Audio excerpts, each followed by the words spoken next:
Hey, what's going on, everybody? Welcome back to another magnificent Whiskey Wednesday night here on the Mash and Drum. That's right, call it magnificent because it's going to be a fun night tonight. We are finally going to find out what my favorite $30-ish bottle and under will be. Have some really great contenders tonight in the mix. So this will be a lot of fun. Plus, on top of that, we have some new bottles we're going to be diving into before we get into the blind, just to do some quick take reviews for you guys. Plus, we'll be talking about the Bardstown Blitz event that's going to be coming up next month pretty soon. There's still some tickets available. We'll be talking about that a little bit. Plus, plenty of news, new labels to go through, and a bunch of other stuff. So, and maybe the latest thing that's annoying Jason. We might get into that. Besides my sport teams. So what is going on, everybody? Hope everyone's doing good on this this beautiful hump day. So let's see here, everybody.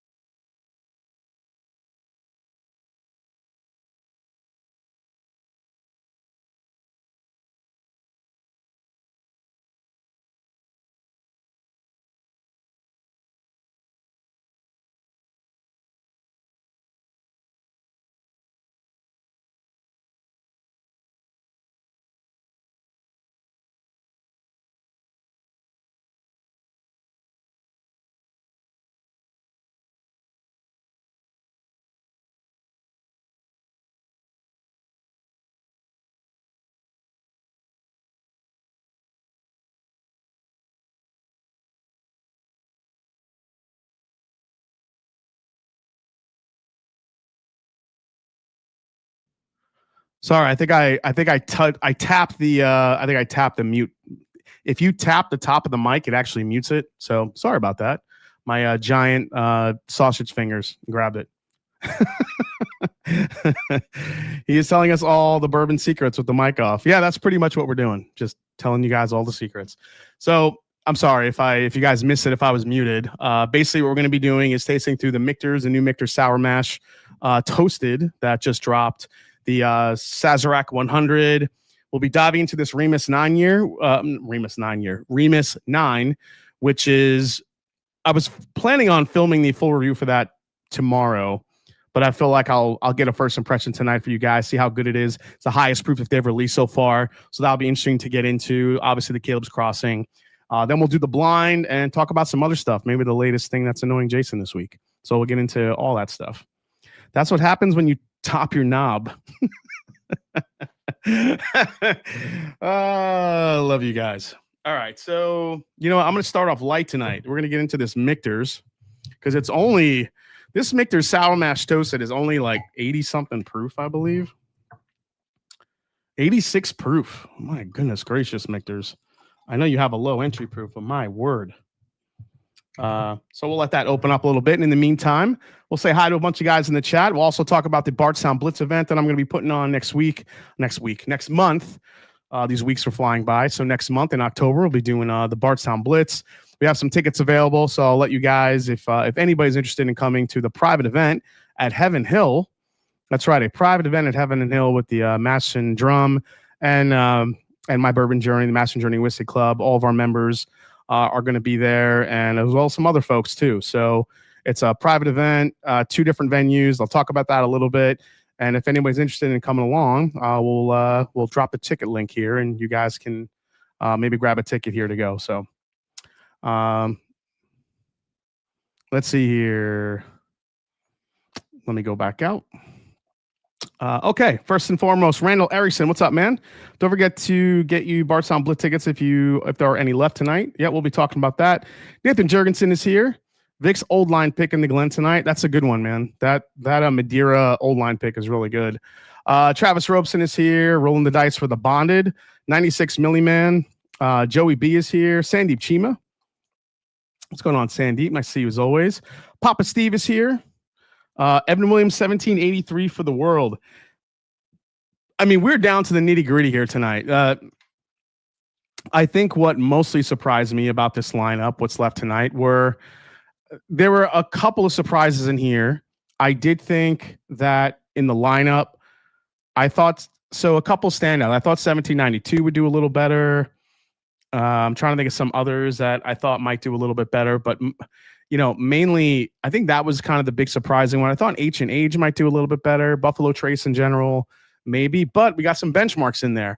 The benchmark Bonded, I think, is one of the biggest surprises in this lineup tonight. I did not expect it to do that well.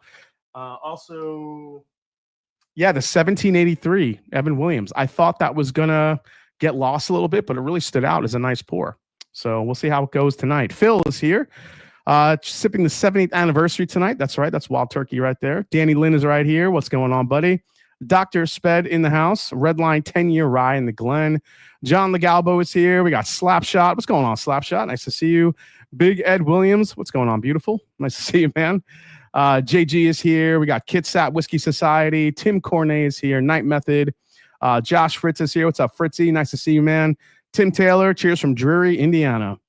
Abrod is in the house. We got Jeff Perkins. Dustin Bosek is here. What's going on, Dustin? We got Mark Hoyle is in the house. What's up, Mark? WV Whiskey, West Virginia Whiskey's here. Cheers. Old Foe 100. That's a sneaky good one, too. That whiskey always does well. I don't know what it is about it, but it always does well in blinds. We'll see where it ends up landing tonight. Let's see. We got Robert W. Matt's Palace is here. I'm calling shenanigans if Wild Turkey 101 wins it all. If Wild Turkey 101 wins, I'll be honest, I will actually be surprised because Wild Turkey 101, as much as I love it, the profile has changed over the years. It's gotten a little sweeter. So we'll see how it goes tonight. I'm calling Jason as a good palate if Wild Turkey 101 wins it all. Reese Mash is here. Just poured some JD Heritage toasted, just delivered an hour ago. Oh, very nice. Oh, there you go, Reese. Nice. We got Christian Mojica is here. Adam Hinson is here. Shemi's in the house. JE is here. We got Vari is in the house. Palo Crack is here. Paulo Crack. Maurizio Pastenes, which I love saying that name. What's going on, man? Jay Porter's here. That OF100 is a sneaky pour rooting on CC100, though. Whiskey Habit, 1783 versus OG. I'm surprised nobody is saying OGD 114 is going to win because that's kind of my leader in the clubhouse. I have a feeling that one might sneak it out tonight. We'll see how it goes. JE is here. The Bourbon Jerks are here. Tim Cornet, Top Jimmy. You guys winning things on the Hoff Wheel. Oh, hello again. Whiskey Friends is celebrating their 3-year anniversary. Crazy how fast time goes. Rare Breed is here. Brian Shrimp is in the house. Caleb Stelzer is here. Hey, everyone. Sorts of news here. Been watching for a while. Hope everyone's doing well. Sipping on some Sagamore Double Oak. What's going on, Caleb Stelzer? He's, I guess he was going to say sort of new here. Been watching for a while. Well, welcome in, man. Glad you're watching along with us. Welcome in. Little Barry's here. Whiskey knows who invited this guy. What's going on, Marty? Brian Swift, Sweet Cindy, and a bunch of other people that I need to catch up to. So I'm just going to keep going down here. Going ahead and make the obvious choice. Call Wild Turkey 101 the winner. Got in the glass tonight. Wild Turkey is by far my favorite distillery. Yeah, I mean, Branton, I tend to agree with you, but we'll see how it does tonight. You never know. Cardinals 121 is here. Getting a Sagamore 10 next week. Such a good pour this year. I'm telling you, I still like the 8 better, I think, a little bit. Just saying. Giselle's Let's Go New York Mets. Don't even talk to me about sports right now. I hate sports. I hate everything. I was going to flip a table over the weekend. My sports Sunday was so bad. The Mets got creamed. They lost. The Falcons didn't even show up in Carolina. How do you come off that win against Minnesota and completely dominate that game and then lose 30-0 to the Panther? I don't know what is going on. My fantasy team, everybody gets hurt the same week. I got crushed in my Sunday was rough, man. It just sucked.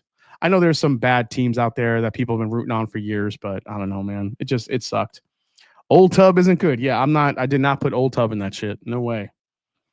JE, try being a Tigers fan right now. Yeah, dude. That's rough, man. I get it. Nathan Jurgensen says Skull. Okay. Yeah, Falcons going to Falcons. That's pretty much what I have.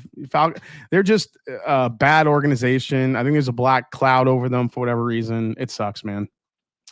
How about, the Green Bay losing to the Browns was big. There was a lot of crazy games that happened last week. So, I don't know. Maybe it was just one of those weird weeks in football.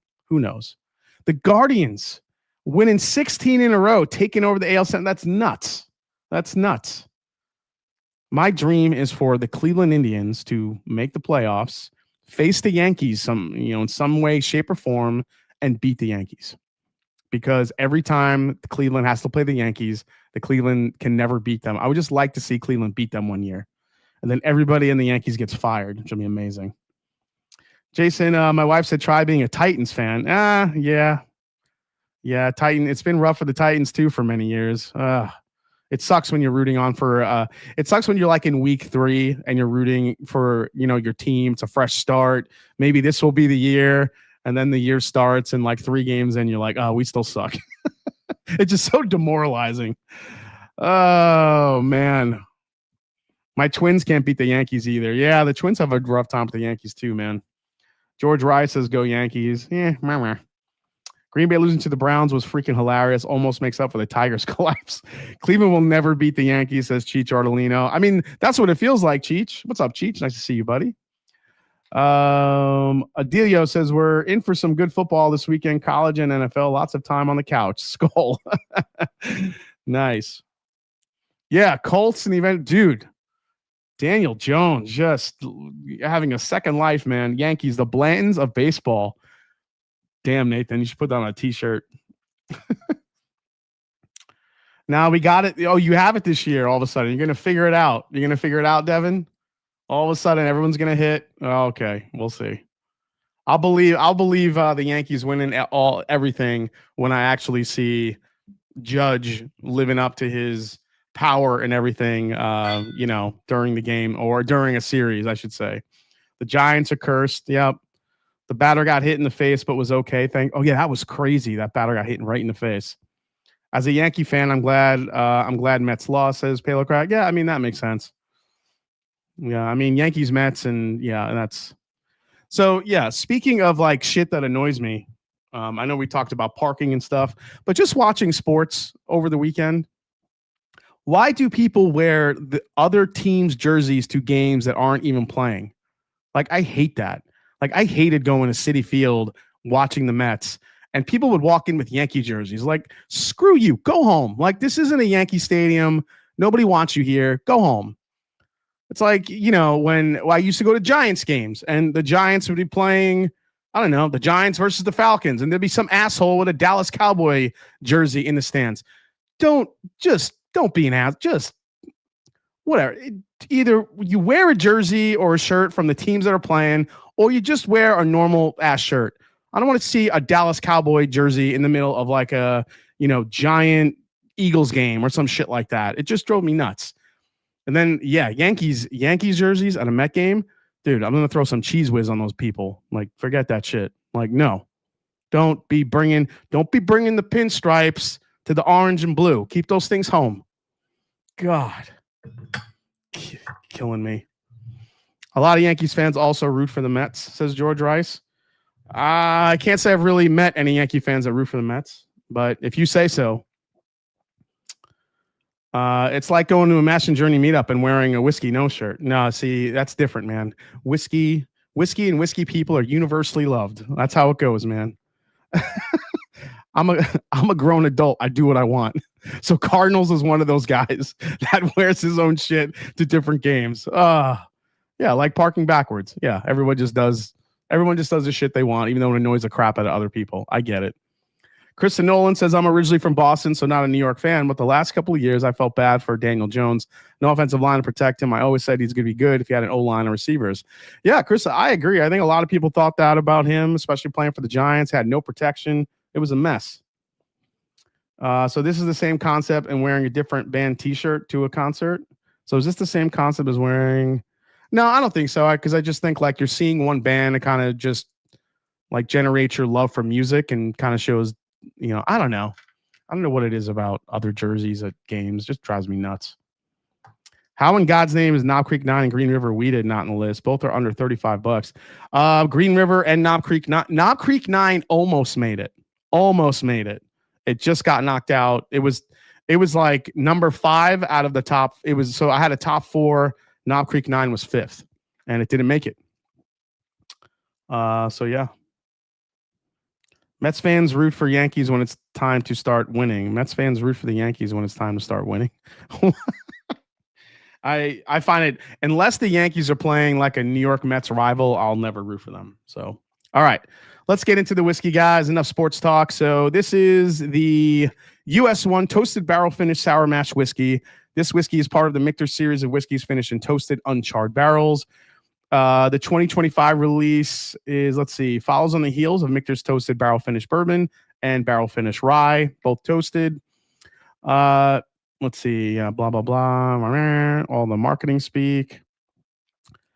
So, oh my God, so much award shit. Okay, the Mictor's US1 Toasted Barrel Finish Sour Mash is 86 proof.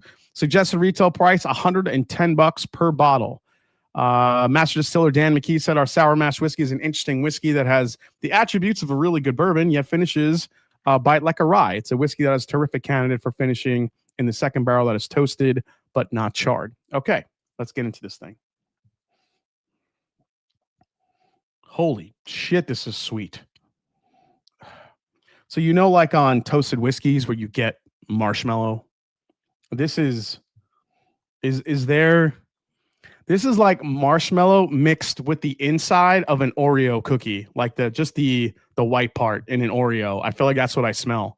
It's when you first crack open a pack of Oreos and you get that crazy sweet, like middle part, like smell, whatever the hell that is, Oreo icing, that whole middle part, that's what I smell. It literally smells like the middle of an Oreo cookie. That's crazy. That versus JD Heritage versus EC. I'll do it versus JD Heritage for sure, but the JD Heritage is definitely going to have the proof on this. New poll, are whiskey awards meaningless? Yes or no? Jeep man, I have pretty strong opinions on that. Like I'm not opinionated about most stuff. That's sarcastic, by the way. Here's the thing. I think awards a lot of the times can be, yeah, there's some bullshit there. There's some stuff that seems a little bit, how do I say this? Maybe a little bit unauthentic. There's things that happen, I think, behind the scenes. I don't know for sure, but when you see certain ad money spent through the year, then all of a sudden those same brands are winning all these awards. I don't think it's coincidence that there's a correlation. All right. So, but here's the one thing I do think awards are good for. If an award is given to a new distiller or a newer brand or a brand that maybe is not so much on the map, I think it can do wonders for that brand. And specifically, this happens with either the Ascot Awards, the San Francisco Spirit Awards, for, to a certain extent, maybe like Whiskey Advocate and stuff like that.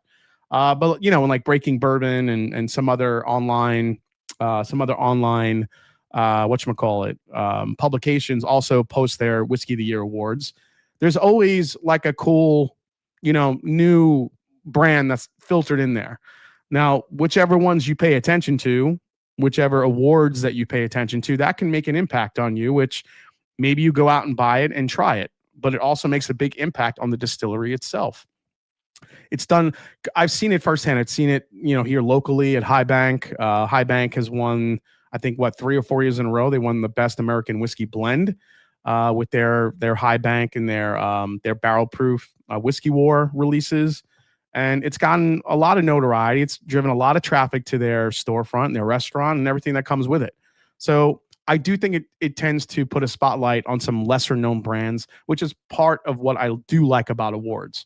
But you can kind of tell there is some, wait, are you saying certain awards can be purchased? I'm not saying they're purchased, Kyle. I'm saying that if you look at certain ads that certain publications may have that run throughout the year, listen, I'll say I see it the most in Whiskey Advocate, and I've said this before. Whiskey Advocate, if you look at their marketing within their magazine throughout the year, generally a lot of those whiskeys underneath those brands get awards at the end of the year. Now, whether or not that's how they feel or if it's a correlation because of the money they've spent, you could kind of do the math. I'm not going to say that happens across the board, but I think in that case, I think there is a correlation. Have you tried the Lasso Motel 18? I did get to try the Lasso Motel 18, and I didn't think it was that amazing. Is it a good light whiskey? Yeah, but I'm also not that.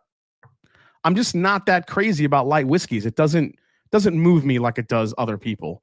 I feel like if you've had a few good light whiskeys, most of the others taste the same. Some of them are a little bit oakier than others. Some of them are a little bit sweeter than others, but generally they're very sweet. They're candy. They're buttery. They're corn forward, butterscotchy in some cases. You know, unless there's a different finish on them, they mostly fit in this kind of one category. A lot of them are high proof. And I think what's happened with light whiskeys, they've gotten to be very trendy, where the proof of the light whiskeys and these high age statements is being used to sell it, even though there's really nothing truly unique about it. So that's how I feel like at this point about Jason. Explain correlation. JT is confused. Oh, we got gifted memberships going out from Mr. Top Jimmy. Thank you so much. If you guys got a gifted membership, please thank Top Jimmy. His name is Toby. Thank you so much, man. Jason, your opinion, should I back up Ferrand or Disco 13 from this year? Ferrand. Get the Ferrand. The Ferrand is so good this year. That's the one you should back up. Definitely. Wayne Arnold says, Frank August Small Batch Kentucky Straight Bourbon was named top bourbon of 2025 by the International Wine and Spirit Competition. Okay. I mean, but see, that's a brand that maybe not a lot of people have tried. That could put a spotlight on Frank August. So that might be a good thing for them. High Rye Bourbon and American Single Malts are my jam. Yeah, this is just straight up Oreo cookie filling. All right.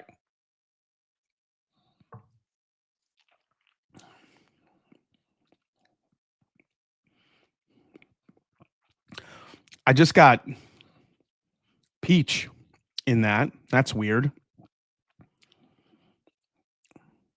Okay, because I tried both, but I just couldn't decide. Yeah, I mean, for me, I like the Ferrand a little bit better. There's nothing wrong with the Bardstown 13. I think it's good. I just think, I don't know. There's nothing that wows me about it, but it is a really good bourbon. Frank is decent, but the cost is similar to Blue Run. It's better than Blue Run, though. Oh, I agree. That's the one thing that's going to hold Frank August back is probably the higher price of it. But it's definitely, I think it's a sneaky good whiskey that not enough people really talk about, to be honest. Actually, that's including myself. I have to do a review on Frank August. I think I bought one and I never really cracked it open. It was a cast strength one, by the way, but it was like 120, 130 bucks, whatever it was. It was pretty. Disco 13 isn't a $150 pour. Yeah, I would agree, Nathan. Sour Mash is a no for me, dog. Frank August bottle is beautiful too. Yeah, it's a cool bottle design.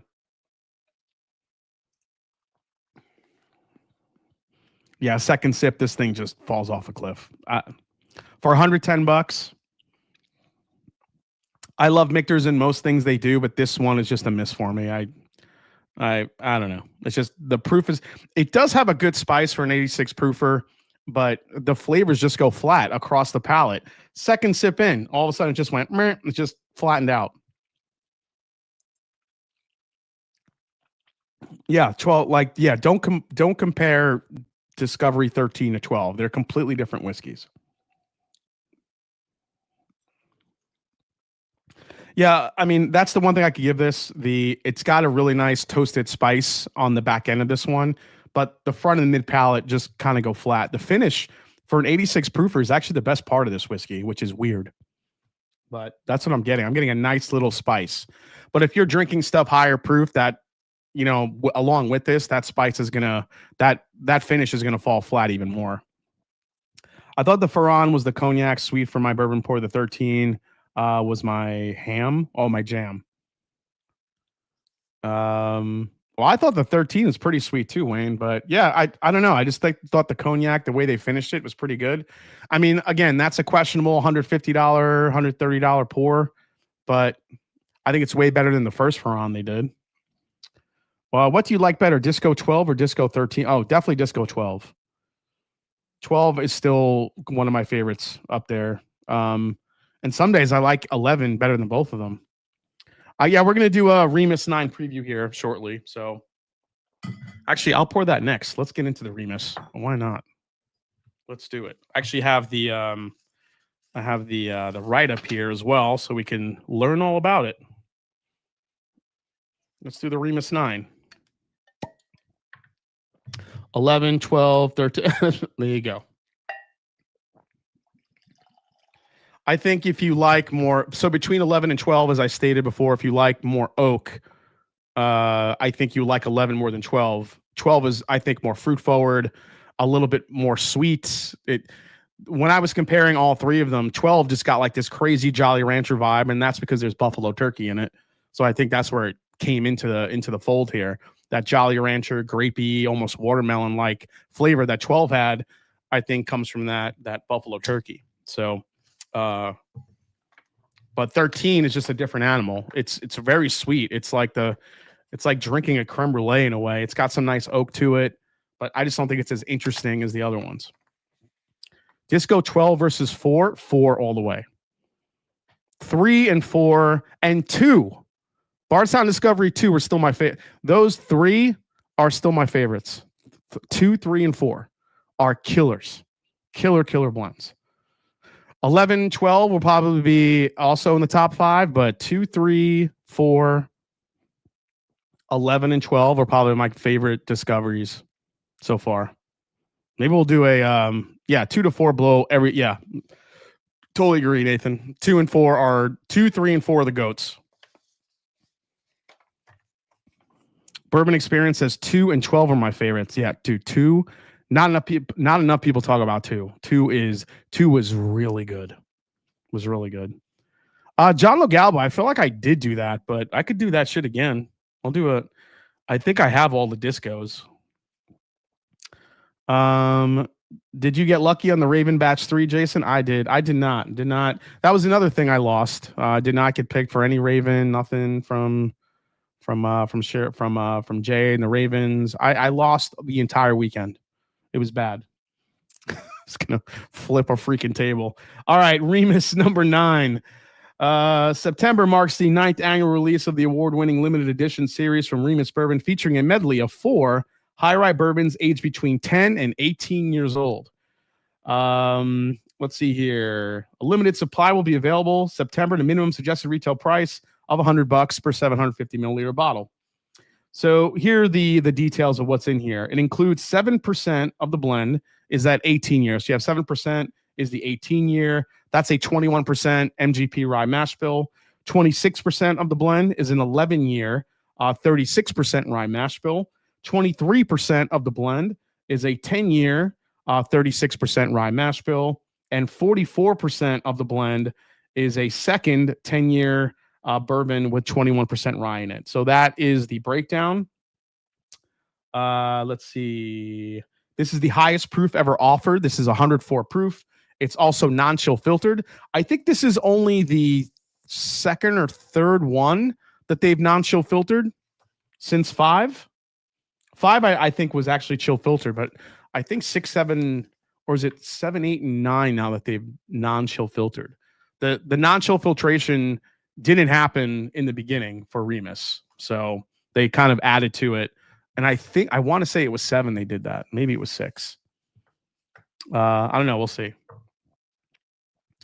Jason, would you flip a table if it didn't break 46 whiskeys in the process? If it didn't, and a camera and my computer, yeah, it'd be pretty bad.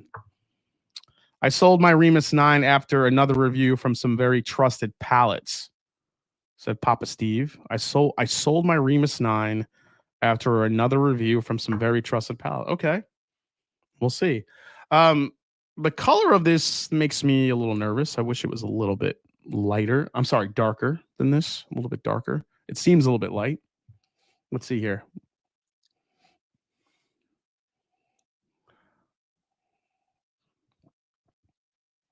Hmm. 104 proof, Devin.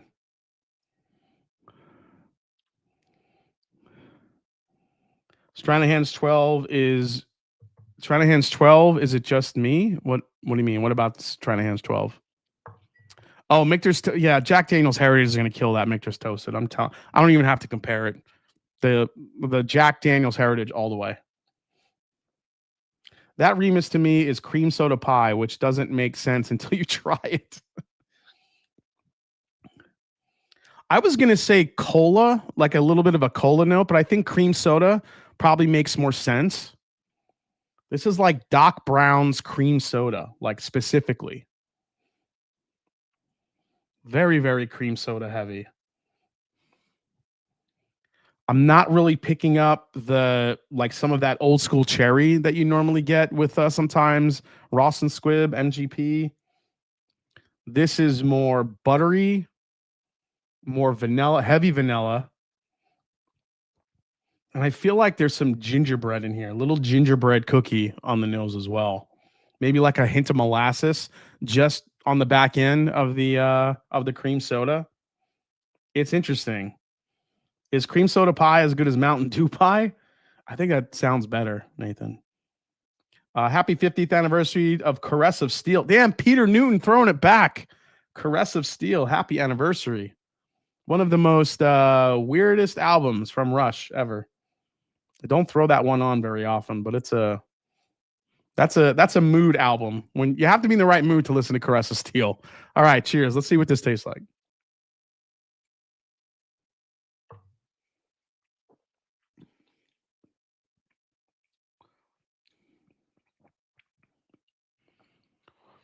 First sip, not super impressed.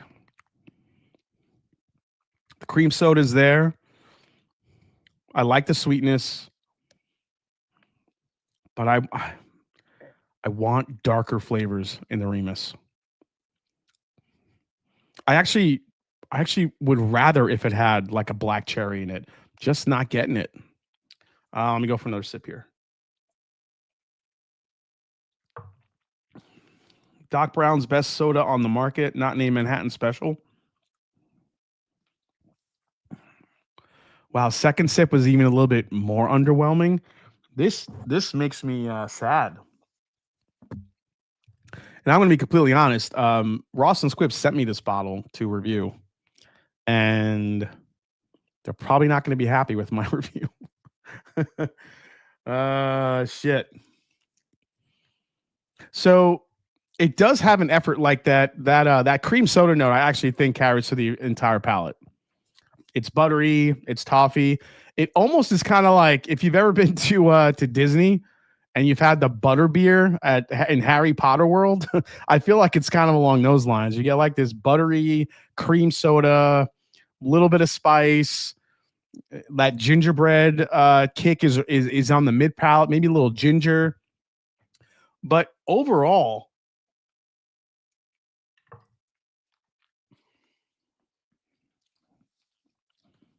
it's just missing something. It's missing layers. It's missing punch.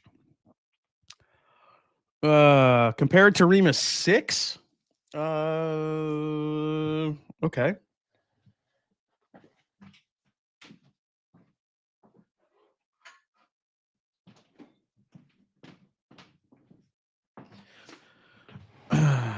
Ask and you shall receive. Remus 6.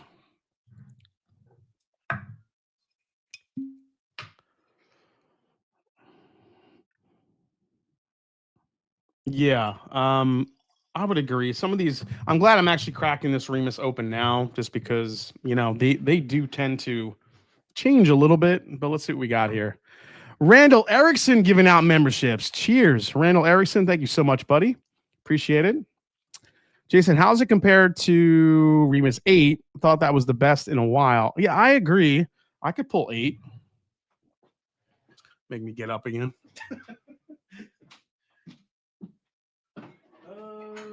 7, 8.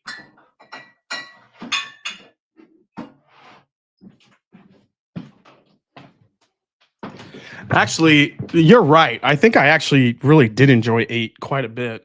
Let's see what we got here. We got a Remus battle. Triple bass live happening now. All right, let's see what we got. So we have, this is going to be confusing. Let me move this over here. 9. Did I move? I'm right.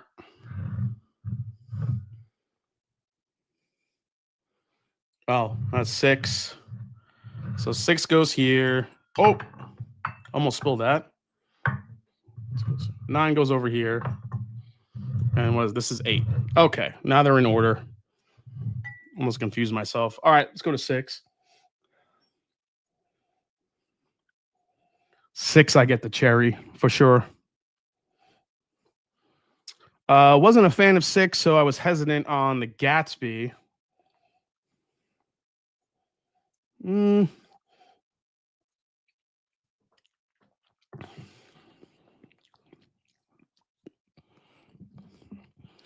6 came in a little flat. Let's go to 8. See, 8 smells fantastic. 8 gives you the old school MGP that we know and love. Cherry cola, maybe a slight hint of milk chocolate here. Oak. All the good things. All the good things you love about some old MGP. That Remus reminds me of Blood Oath. It's like a mild when you want it to. It's so mild when you want it to fight a little. Yeah, I agree.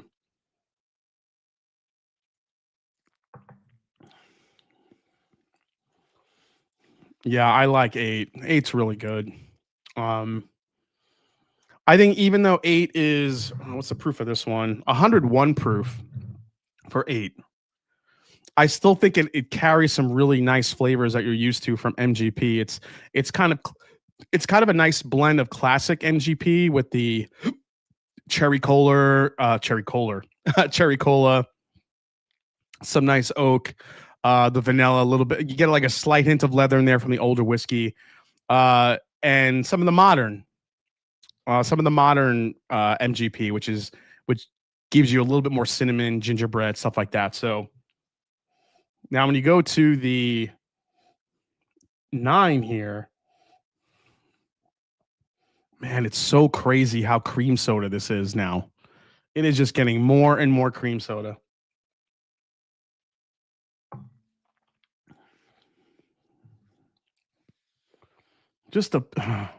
I just want more from the palate. It's so frustrating because that profile on its own could have been so good. I mean, cream soda, that effervescence it has, the vanilla, the spice, all of it, it just falls a little too flat on the palate. I want more of it. I want a little bit more punch.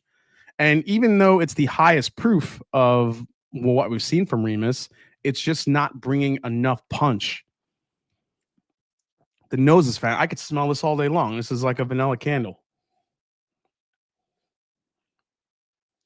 Let's see. Man, we got 385 people in the house. Guys, thank you so much for chiming in tonight.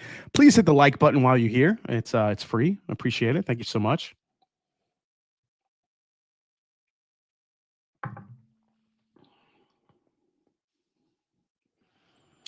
It really is. It's cream soda in a glass.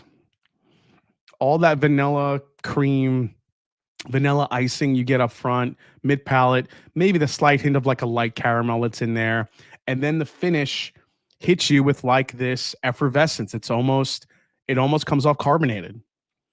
But I just wish that carbonation note that I feel like I'm feeling on the back end was throughout the palate. The front and mid palate just kind of go in a little bit flat. And then all of a sudden you get led into a really nice finish that almost seems like carbonated. It's crazy. Let's see. Volstead over 2023 Gatsby. Yeah, Nathan, I agree. Volstead, the GOAT. By the way, great to see the old school screen names back. Yep, I agree, JG. I guess that ran its course, that experiment from YouTube, that it's like, let's bring everybody back. Not really sure where that happened. So first take on the Remus 9. God, it almost smells finished. Like, I would not peg this as Remus or as an MGP, to be honest. Like, if you gave me this, I would think that this is... What does this smell like? Like, God, I mean, you could... If you told me this was like a Buffalo Trace product, I might believe you. Because it's so vanilla, sweet heavy. Unfortunately, the palate is a little flat. Also, like a lot of Buffalo Trace products. Oh shit, that's funny. It's true. It's true though.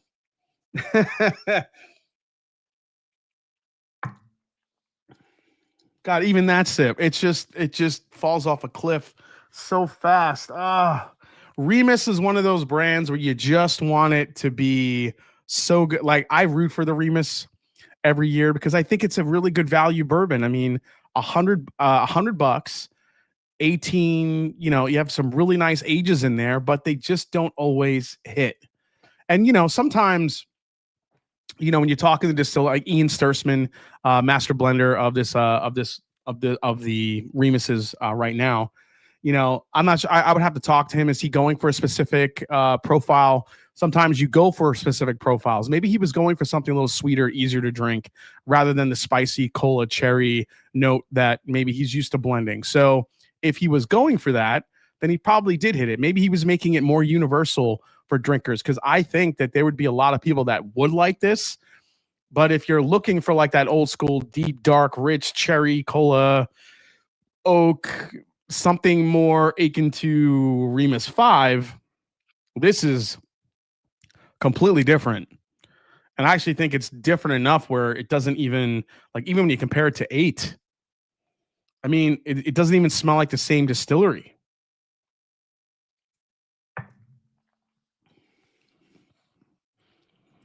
Yeah. 8 is where you get the darker flavors from. And all of a sudden 9 comes in. It's like, hey, you like cream soda? Because we got you some. So I think the better barrels are going to Penelope.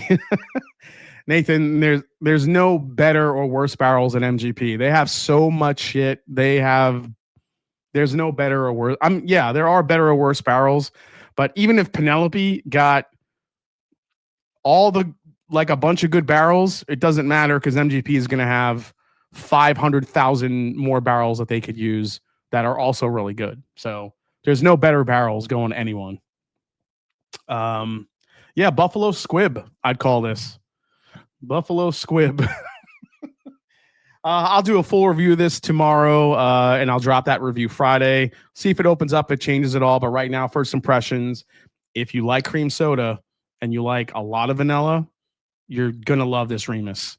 But for me, it's just missing something on the palate, unfortunately. Okay. And even though they sent me that bottle, that's my honest opinion.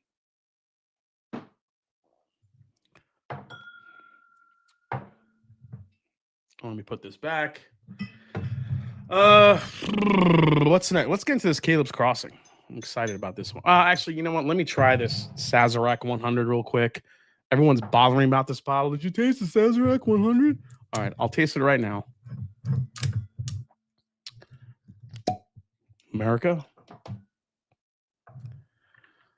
Popped out the Cedar Ridge Quintessential number 5 just for the stream. Oh, damn, Cardinal. Yeah, love Cedar Ridge Quintessential for sure. Jason, do you ever feel distilleries were trying to emulate other popular bottles outside their brand? Remus having that cherry cola note and Stag Jr. having a similar profile. I don't know if they... when you're talking about... So that's a great question. I feel like I think of it like this. If you have two behemoths like an MGP and a Buffalo Trace, I don't really think they're worried about what each other is doing too much. Because honestly, if Ross and Squibb were smart, they would probably pay more attention to the marketing genius that is Buffalo Trace and Sazerac, and they really don't. But as far as flavor profiles go, I could see other distillers, maybe smaller distillers, trying to model their flavor profile off of one of the big boys. I'm not saying it always works, but I could see that happening. And this is only in the case of people that are distilling their own whiskey. But obviously, I think if you're trying to, it's not so much blending to a profile that matches a popular brand. I think they're trying to blend for a profile that matches what's popular right now. So if you just pay attention to the trends, like sweeter whiskeys, more finishes, that's where I think people are paying attention where the distillate goes. It's not so much trying to blend to be like someone else. I think you're blending or finishing or creating more for what's popular rather than trying to aim for a specific flavor profile. Like I finally, actually, yeah, I'll share this with you guys. The first ever drum key blend has been bottled. The blend, after about a month, the flavor profile just was so good, and we just didn't want it to change anymore, so we bottled it. So my first release is sitting in bottles right now, which is crazy to think about. But like for me, I did not blend toward anything that I thought people would like. I blended to something that I liked. And if you like what I like, then you'll probably like my blend. But crazy to think about when you get into that. Valid and thought out answer. Yeah, it's just, yeah, I still can't believe I have my first bottle is going to be like out in the world at some point, and it makes me so nervous. But at the same time, I think I'm very proud of it. And so far, I gave some to my mom to try. I gave some to some friends to try, and they were all really, really blown away by it. So that gives me hope that a lot of other people will like it. So yeah, more to come on that. Do you have a Stag 25A review in the works? Eric, I haven't seen a 25A Stag, so no, unfortunately not. Yes, it matches all the Blue Run flavor profiles.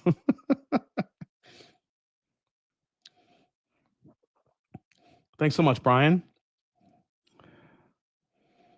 Wow, this Sazerac 100 is actually kind of surprising. It's a lot darker than I thought it was going to come off as. I mean, it's a very sweet rye, and this is a bourbon drinker's rye. It doesn't really come off very rye heavy. Getting back into the vanilla, the mint. Wouldn't really say black tea, but maybe a hint of it there.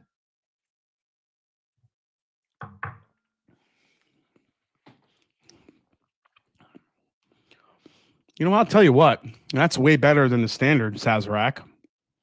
Wow. I dig that.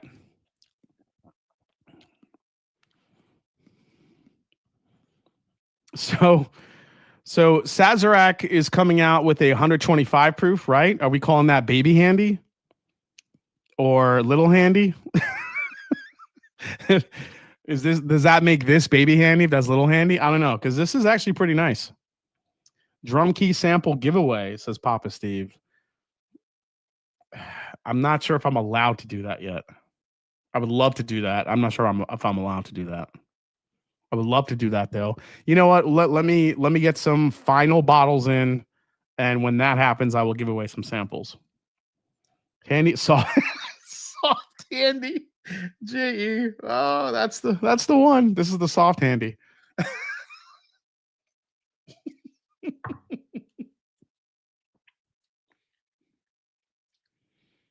Yeah, I'd way rather use this in a cocktail than the standard Sazerac. That's good. Sweet. It's got a brown, sugary, minty vibe to it. That's good. I don't mind Sazerac 100. Not at all. If you guys see this, man, this is kind of a nice little release. Little handy. Yep. Can't find the Saz 100 in Chicago area. Deep Thoughts by Jack Handy. I'd love to get a little handy for free. Cheers, y'all. What's up, Whiskey Saint? 415 in the chat here. Guys, thanks so much for hanging out tonight. We got a nice crowd. We're going to be starting the 30 and under blind flight here shortly to find out what is my favorite. This will be pretty cool. Baby handy sounds way inappropriate. Yeah, you're not wrong, Papa Steve. So Yeah, this 100 proofer is actually really nice. I'm gonna be testing these and testing some cocktails with this because I think it'll be really good in a cocktail.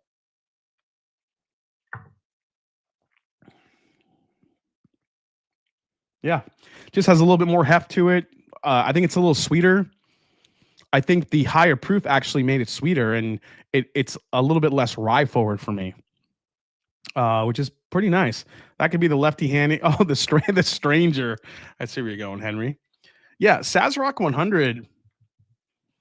I think the amount of brown sugar that's been added to the profile is what's winning me over. It's really interesting. I really dig the elevated brown sugar sweetness it has.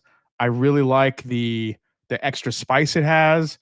I think that's going to be way better for cocktails, and even sipping on its own a little bit if you're into that sweeter rye. But yeah, this is like rye candy it's like rye mint, maybe a little bit of pepper, tea leaf, and brown sugar all combined. Maybe a little honey too.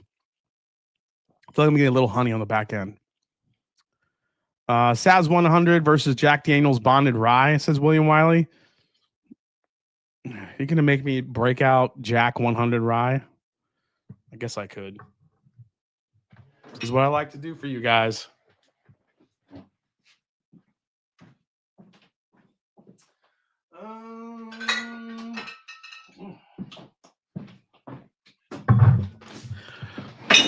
Oh, shit. I almost just crushed that Remus bottle. All right, let's pour the Jack Bonded Rye. Let's see how this goes.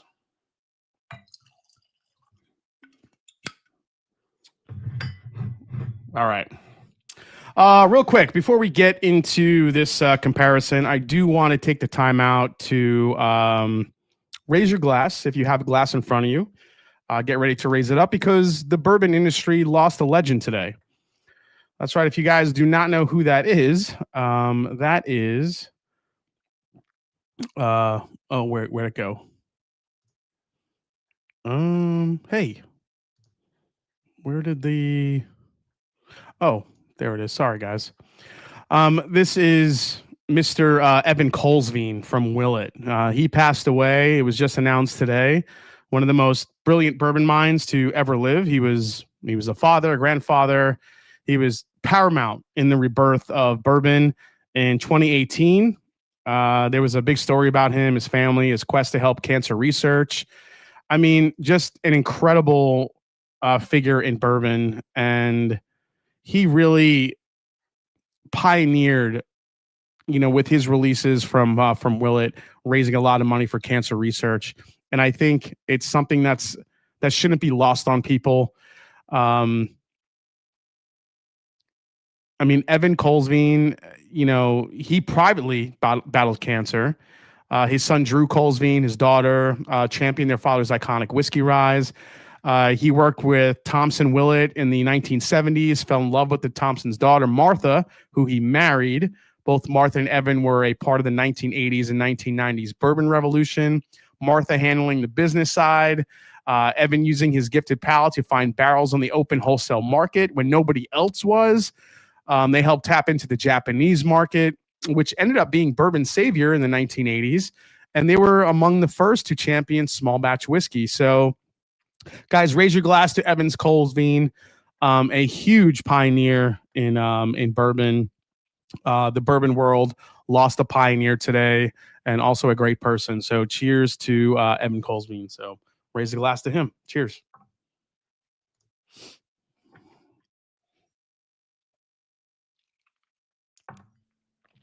Yeah, his son Drew is the current master distiller over at Willett. If you guys didn't know who Drew Colesveen is, huge figure in bourbon. So yeah, cheers and yeah, go with God into heaven and keep making bourbon up there.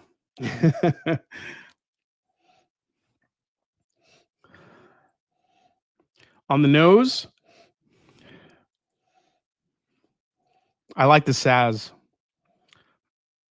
The Jack Daniels just has, I don't know if I'm coming off the Saz, but this has way too much banana going on.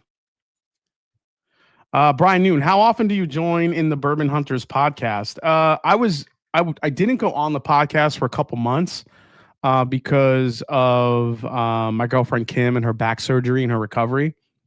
So I wasn't able to join the podcast. But I would say every few weeks I join them. Today they dropped a recent episode. I was just there last week, so this week's episode of the Bourbon Hunters, I was on their podcast. Yep.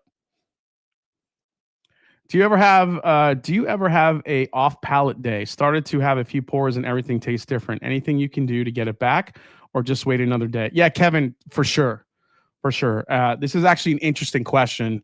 I wish this question was for a question of the day on for one of my videos. Maybe I will just steal this one because I think it's a great question. I do get an off palate sometimes. Excuse me, where certain things that I normally taste don't taste the same.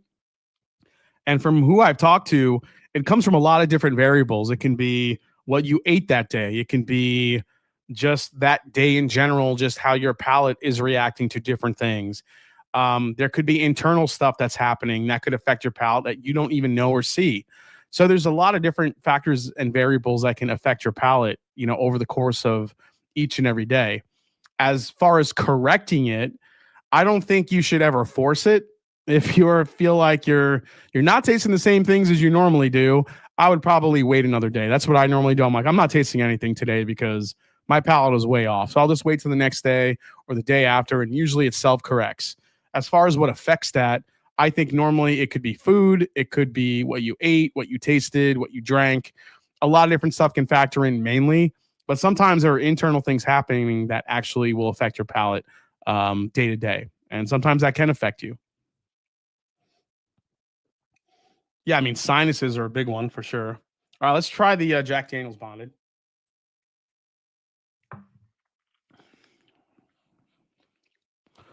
You know what? I forgot how sweet and good that is. That's really good, man. Different profile, though.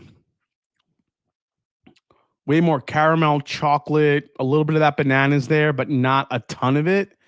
Yeah, I'm digging that one. That's good. Do I like it more than the Saz?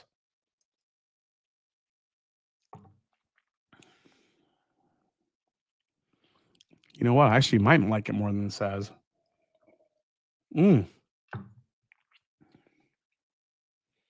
Oh man, they're close. They both have some really nice heavy brown sugar notes, but you know what? The Jack has a better finish at 100 proof than the Saz does. No joke. Jason Random, but have you tried the Balvenie Sweet Toast American Oak 12-year yet? It's awesome. Have not tried that, John, but I appreciate you calling that out. Dude, that's good. I didn't remember this being that good. The Jack Daniel's finish is nuts for 100 proof. It's still going. The Saz 100 does not have that finish. All right. Saz 100 is good, but Jack Daniel's Bonded 100 might be a little better in my eyes.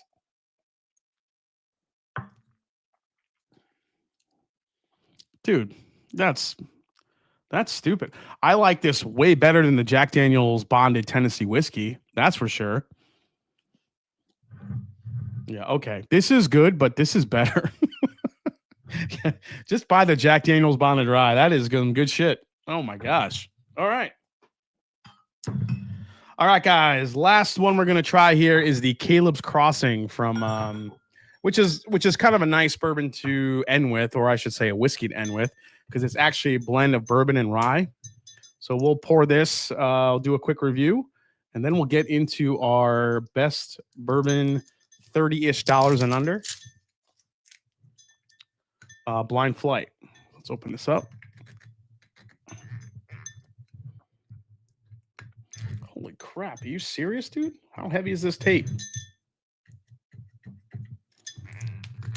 Okay, there we go. I loved last year's version of this Caleb Crossing, so I'm excited to try this one. Okay, so, God, that's loud. This is a blend of straight bourbon and rye whiskey. This is bottle number 339 of 683. And I think I have, oh shit, Top Jimmy coming in with a super chat. Smash the like, you slackers. Thank you so much, Jimmy. Appreciate you guys. Appreciate you. The urinal cake was the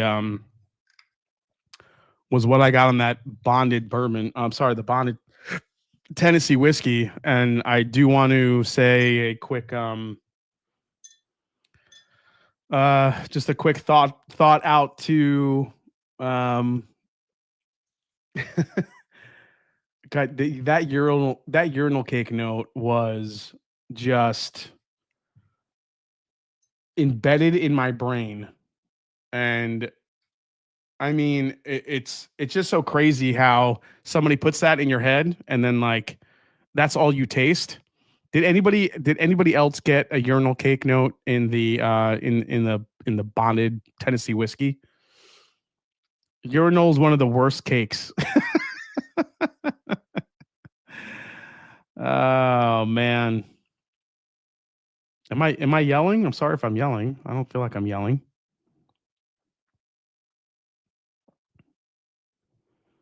I've never tasted a urinal cake. It's not. It tastes like it, but it tastes like you know when things taste like something smells. You know what I mean? Like wintergreen gum, or is it peppermint gum? Is it? I'm trying to remember. It's like I think it's wintergreen gum. Smells like Ben Gay to me. You know, like the Ben Gay pain reliever that elderly people use. It has like a very distinct smell, and even though I'm not eating Ben Gay, it tastes like Ben Gay smells. That's what I'm talking about. So, are you getting the bond? No, the bonded Tennessee whiskey has that weird note in it. And I'm going to, again, big shout, Scott Pigsley, who we lost. God, has it been 2 years since he passed or a year? Scott Pigsley put that in my brain. And as soon as I smelled it, I couldn't get it out of my brain. So, Scott Pigsley, if you're watching, dude, if you're watching, buddy, you still put that in my head and we miss you. Cheers, man. Oh, that smells good. Okay. Caleb's Crossing. Let's get into this here. So the Caleb's Crossing here for 2025. And I believe, let's see here.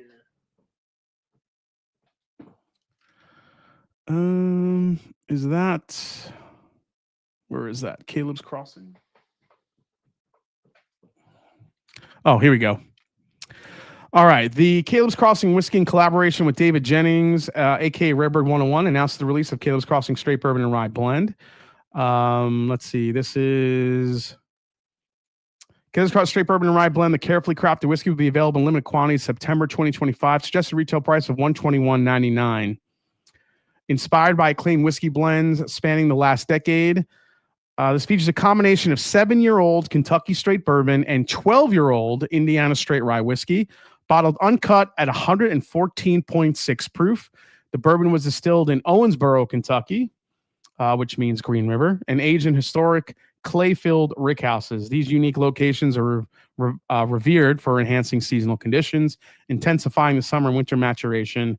The rye was distilled in Lawrenceburg, Indiana, in barrels personally selected by Jennings based on their quality. It's available online for Bourbon Outfitters, shared pour, and select retailers. For additional information, visit calebscrossingwhiskey.com. Okay, there we go. Can you still buy mothball? Yeah, Josh, I sometimes get it from Jack Daniel's Barrel Proof. Like, Caleb's Crossing over Caleb Williams. That's just messed up, dude. The accent is coming out when you say wintergreen. Yeah, wintergreen.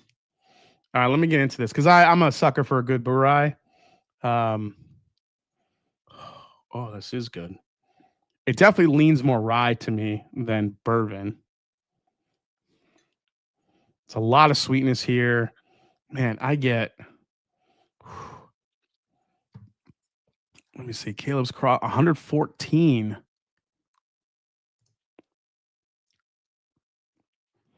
me see here. Yeah, this is also non-chill filtered, which is nice. There's 683 bottles of this.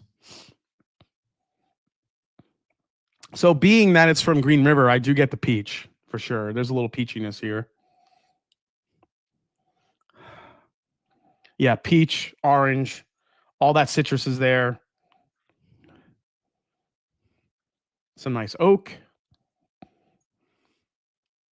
Slight berry, not a ton of it, but the peach and tangerine and the orange peel really come to the forefront. Let's give it a try.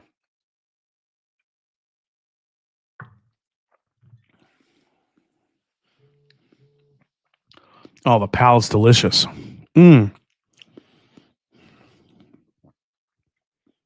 Peach. It's like borderline peach, apricot. Man, brown sugar. Dude. That might be the best thing I've sipped tonight so far. Holy shit, that's good.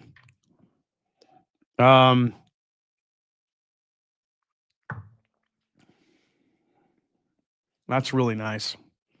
It's a very elegant pour. At 114 proof, it doesn't overpower. It doesn't lack in any sort of way on the palate. Like the palate just glides over the palate. You get everything front, mid, back end. It's a very elegant pour. Nice finish on it. It's not super hot, but it also doesn't leave you very quick. But the peach tangerine type of note is prevalent here. But also at the same time, the baking spice and like this dark, rich honey note, I really feel like almost tempers the peach down a little bit.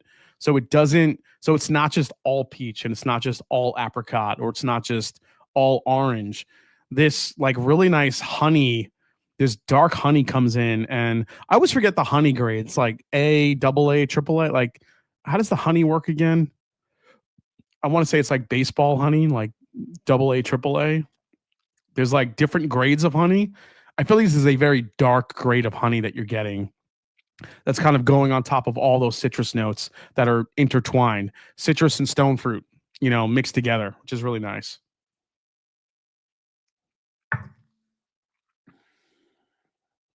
That's a really, really good whiskey. That is easily the best thing I've tried tonight so far. Buckwheat honey, finishing off Larceny Brown for A124. Anyone else get a musty note in the last quarter? Those Larceny Brown will have noticed it with Alaska. Yeah, Shemi, that's the wheat. That's the wheat talking. That wheat comes out towards the end of Larceny Brown proofs, and it gets a little musty, gets a little weedy. That's exactly what you're tasting, man. Jason C. Caleb's Crossing had a peach cobbler with burnt sugar. Yeah, that's exactly what it is, Marty. I could totally see that. Peach cobbler, burnt sugar all day long. Yep. And given that I've worked with Green River whiskey in my blend, I totally see where this is coming from. Now, here's the thing. I tried to blend the peach out. I wanted it to get darker. But this, with the spice, is such an, like, this beats the Mictors. This beats the Remus. This beats the Saz. This beats that Maker's Mark 2025. I'd rather have this. So this is a great bottle. If there are any left, I would grab one. That's a sneaky good bottle each year, man. I think what David's doing with that Caleb Crossing, I actually like those even more than the Raconteur Rise that he's doing. The Raconteur Rise are very, very good, but I think what he's creating with that Caleb's Crossing release, it's just a more elegant, more everything is just, what's the word I'm looking for? Everything is so well integrated together in those Caleb's. It's just such a well blended whiskey. So that Caleb's Crossing, that's a buy for sure. Caleb or Ferrand. The finish on it is beautiful. It's a great finish. Okay. All right. So before we dive into the 30 and under blind, I'm gonna keep that actually handy because sorry, I just said handy again. I'm gonna have a little water here. Besides the passing of Evan Colesveen, not Evan Colesveen, I'm sorry. Shit. I don't want to say that. I I do want to go through some news. I know that was kind of a downer. You never want to talk about that too much. But overall, there are some news stories that have hit, and Evan Colesveen is just kind of the one I wanted to talk about with people, just because I'm not sure if people know him that much. Everyone talks about Drew and what he's done for Willett, but Evan Colesveen, he was the one, along with his wife, that really jump-started Willett to where it is. They were sourcing whiskeys in barrels where nobody else was. And that's why they had all these crazy purple tops, 20-something year Heaven Hill whiskey, 20-something year not Heaven Hill, but what else were they sourcing? I think they had mostly stuff from Heaven Hill, but they had so much from MGP. They had such good whiskey that they were sourcing when nobody else was. So I do want to not only talk about him and highlight him, but I do want to talk about a couple of other news stories that hit the whiskey sphere as well. Not a ton, but let's get into what else? These releases right here, Penelope. So somebody brought up Penelope earlier. I think Nathan was saying how Penelope took all the good barrels from Remus or from Ross and Squibb. That's kind of funny when you think about it. But honestly, these F cancer or fuck you cancer, excuse the language, because that's what it honestly means, are pretty delicious each and every year. And from a whiskey standpoint, these usually drop, and I'm not sure how many people actually pay attention to these, but I really feel like these are whiskeys that people should be not only buying, but also enjoy buying, because they are going for a good cause. So let me pull up the story here for this, because I have a couple of these, and I think they're absolutely delicious. This is a $500,000 donation that Penelope is doing with these whiskeys, and they're incredible. So they just announced this week that it has partnered with a nonprofit, F Cancer, to release 2 limited edition whiskeys alongside retail partner Shared Pour, donating more than $500,000 to cancer prevention and support programs. The collaboration marks the largest co-brand whiskey project in the company's history. One blend will be available through retailers nationwide, while a barrel strength version will be sold online by Shared Pour, which pledged $250,000 towards the donation. The collaboration marks the largest co-branded whiskey project in the company's history. One blend will be available through retailers nationwide, while a barrel strength version will be sold online by Shared Pour. Let's see. This is Penelope's 3rd year bottling a blend for F Cancer. Each year, it honors a teammate who lost a loved one to cancer. This year, the release is a tribute to the wife of Brian Ayton, who works on the marketing side of Penelope and its parent company, Luxco. So Penelope and F Cancer will additionally host their first joint live fundraising event on October 29th at the Parlor Room in Austin, Texas, featuring a performance by country musician William Beckman. Tickets for $60, with proceeds benefiting cancer. So this is one of those releases where I'm not sure if this is still sitting on Shared Pour, but if it is, this is one of those releases where you guys have to get involved and grab one. The price isn't crazy. You can grab one of these and it goes to an incredible cause. So yeah, definitely do that. And let's get to the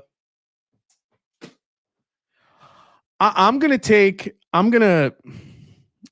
usually a pretty humble guy, but I'm going to take full credit for this shit. You know what I'm talking about. And you guys know that I personally asked for this because it happened on this channel.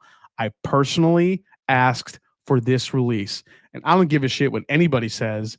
I'm saying that the Mash and Drum made this shit happen. And you guys know what I'm talking about. I think you do. And here it is. Wild Turkey, Austin Nichols Archives, Gold Foil Edition. That's right. A 16-year Wild Turkey cheesy gold foil is coming back. And here's the back of it. We talked about this with Bruce on the channel. Do you guys not remember? I said, if you brought back a cheesy gold foil, that is the release I would want to come back. And look, it's back. The Austin Nichols Archives Gold Foil Edition, age 16 years. That is right. It's coming friggin' back. Get your wallets out, your pocketbooks, because it's going to be expensive. That's right. It's going to be expensive. Where'd you get that cheese, Jason? Says Ben Singer. I want more of the cheese, man.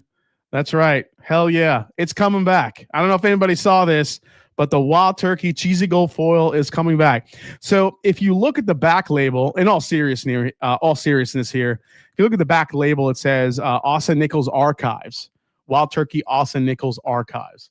So they're playing to the they're playing to the collectability of this, the romanticism about some of those old whiskeys, those old Wild Turkeys that we know and love, the romanticism of it. But okay, here's something I just want to say real quick. Look, I have a Cheesy Gold Foil bottle right there. That shiny gold thing you see in the back. It's not going to be the same whiskey. So if some asshole on secondary or some asshole at a store tells you that this is just like the Cheesy Gold Foil from the 1980s, they are bullshitting you. It's not going to be the same whiskey. Remember, that was a completely different entry proof than what we have now in bourbon. I'm going to shut that shit down right now. So if somebody on secondary blasts this for over $1,000 because they think that it's going to taste just like the Cheesy Gold Foil from back in the day, I don't think it's going to taste that way. It's going to be a little bit of a different whiskey, but just know that this is a release that I spoke about Bruce with, and he was very coy about it. And I'm so excited that it's coming back. So, just make sure that when people start posting, whenever this bottle drops, whenever it's going to be, and it's just like what happened at the Kentucky Bourbon Festival, when people were posting Knob Creek 21, it's a KBF exclusive. I mean, those assholes don't know anything. It's not a KBF exclusive. And I feel like people are going to try to say that this new gold foil, Cheesy Gold Foil bottle is going to be exactly like the one that we had from, the 1980s, like the one I have back there. And until Bruce Russell or somebody tells me otherwise, I don't think it's going to be the same because they haven't had the same entry proof for quite a while. So maybe different, but how bad I don't care how well, that's the thing. So John Legalbo brings up a great point. It may be different, but how bad it's going to be amazing. It's going to be delicious, but there's an extra, I feel like people try to upsell it even more because they're going to try to say that it's, it's equal to what we had in the 1980s. You got to shut that shit down. That's not going to be the same case. Unless Bruce Russell's like, yeah, for this particular batch, we did the same entry proof as we did in the 1980s. Then, okay, it maybe it'll taste somewhat similar. But as far as I know, it's not going to be. So, but that is a release that Bruce Russell has teased. And the last time I was there, when I was there in August, and we were picked 3 barrels while we were there at Wild Turkey. And he was like, hey, remember that project we talked about not that long ago? I'm like, what project? He goes, it's coming out. And I'm like, what are you talking about? He goes, you'll know when you see it. And this is the shit that I see. And this is the thing that's coming out. And I am so excited for that release. I'm going to do dirty things to get that bottle. Well, I'm not sure what, but yeah, it's going to happen. Okay. With that said, let's get to a couple of other labels that I saw on the TTB, including, speaking of Penelope, the American Light Whiskey Penelope. Looks like they're going to be releasing in 18 years. So if you're a big fan of the Penelope Light Whiskeys, they're going to be coming out with a new one. Barrel Craft Spirits is going to be coming out with Synthesis number 3, a blend of straight bourbon and rye whiskeys finished in Ratafia de Champagne barrels. This is a collaboration with Jay West, or Take, as you know him, from the R Bourbon Reddit. I don't know what the hell Ratafia de Champagne barrels are, but yeah, I mean, it sounds good. Looking forward to maybe trying that. We spoke about this last week, but I didn't get a chance to show the label. Sazerac Rye. We just tried the 100 proof. They're coming out with the 125. So here's the label for that. And this Weller, Daniel Weller, is making his way back to the non-shelves. The non-shelves. Daniel Weller, 1794 spelt wheat recipe, 94 proof. Probably going to go for $400 or $500. That looks like it's going to be hitting the whiskey shelves or like I said, the fake whiskey shelves that we never see Daniel Weller actually hit. And just because it's a Weller and it's from Buffalo Trace, I have to play it. Never gonna get it, never gonna get it, never gonna get it, never gonna get it. Never gonna get that bottle. I will say this about Spelt. If you live in Ohio, if you live in Columbus specifically, and you remember Watershed Bourbon when they first started and they were using that Spelt grain, the Spelt grain that's local to Ohio, it tasted like shit. It was terrible. So if anyone could fix Spelt and make it taste good, it's probably Buffalo Trace. But doesn't mean I'm going to buy that shit. There's no way. So just kind of, putting that out there. Maybe it's really Russell 16 and next year will be Russell 17. Media invite to Tucker's for the release. Must be nice. To Tucker's. Don't know what Tucker's is. I didn't like the Penelope 15 or 17 at all. Corvette Trey gifted 10 memberships. Thank you so much, Corvette Trey. If you guys got a Mash and Drum membership, please thank Mr. Corvette Trey. Appreciate that, man. Media invite to Turkey for the release media invite to Turkey for the release must be nice. We'll see if I get one. I'll let you know personally, Jeff. Friggin' Trey, you the man. I'm waiting for Del Weller.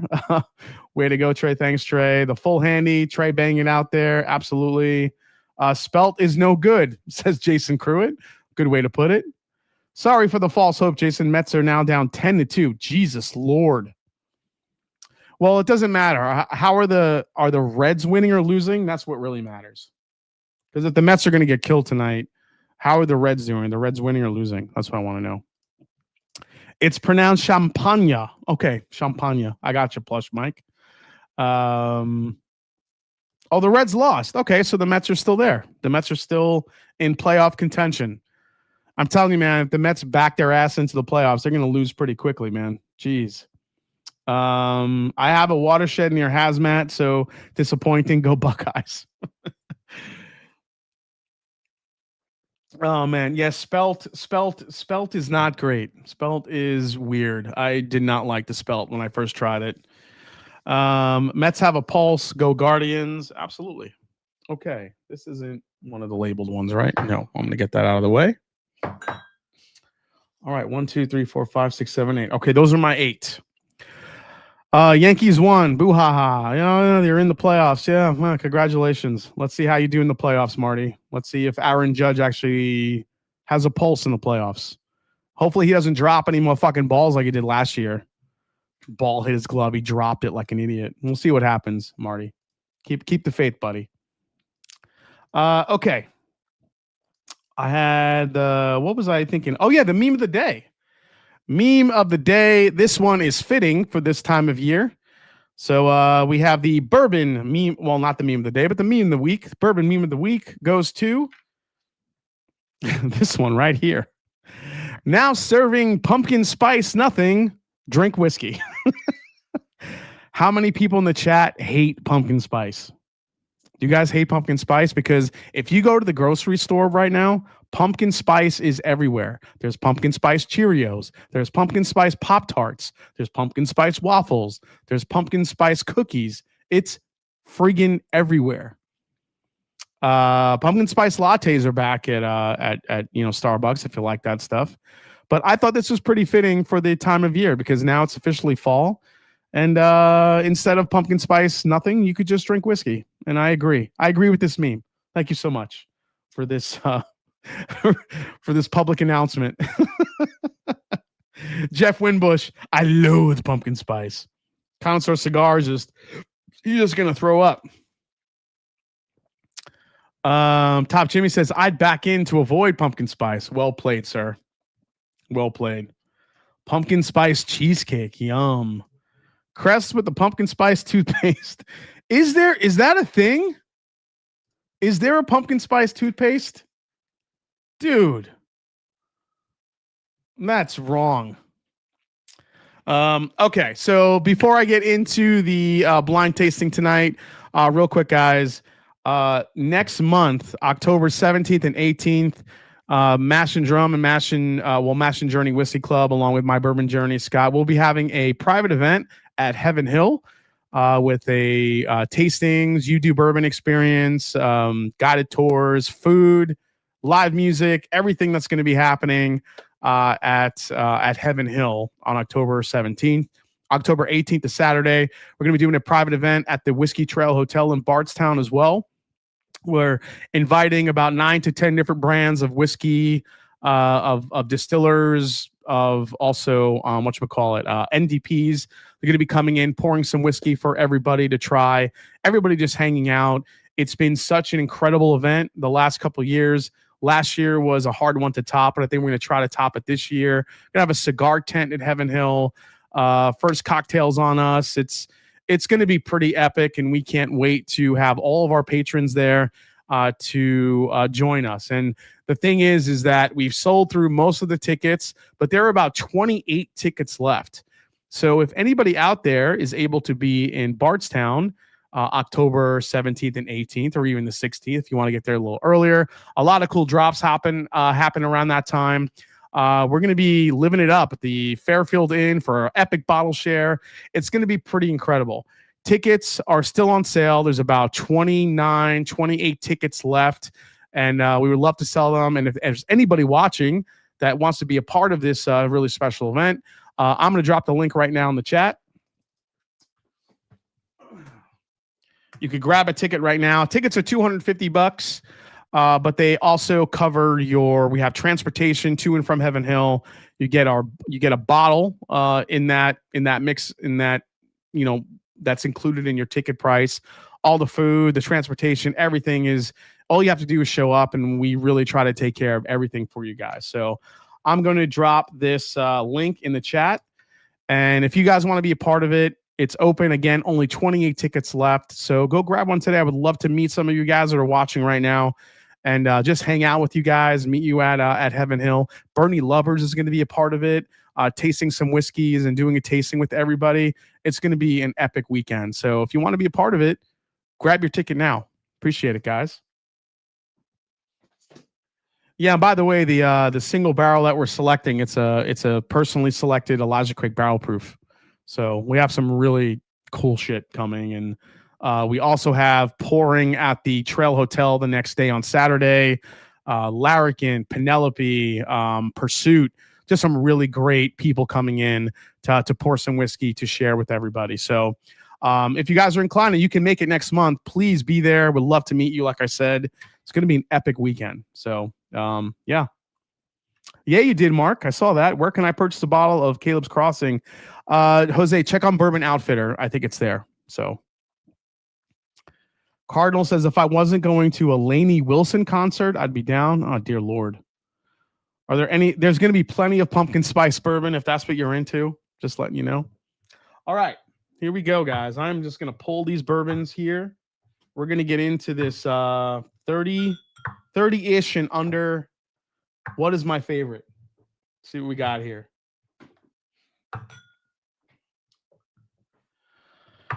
Mark Emenecker. No, there's still like 10 hats left of the black on black hats. So yeah, peppermint pumpkin spice mocha latte bourbon. But yeah, if you guys are around that next month, man, it's an epic weekend, and everybody here in the chat that has went to last year could tell you how incredible of an experience it is. So go grab a ticket. It's going to be a fun time.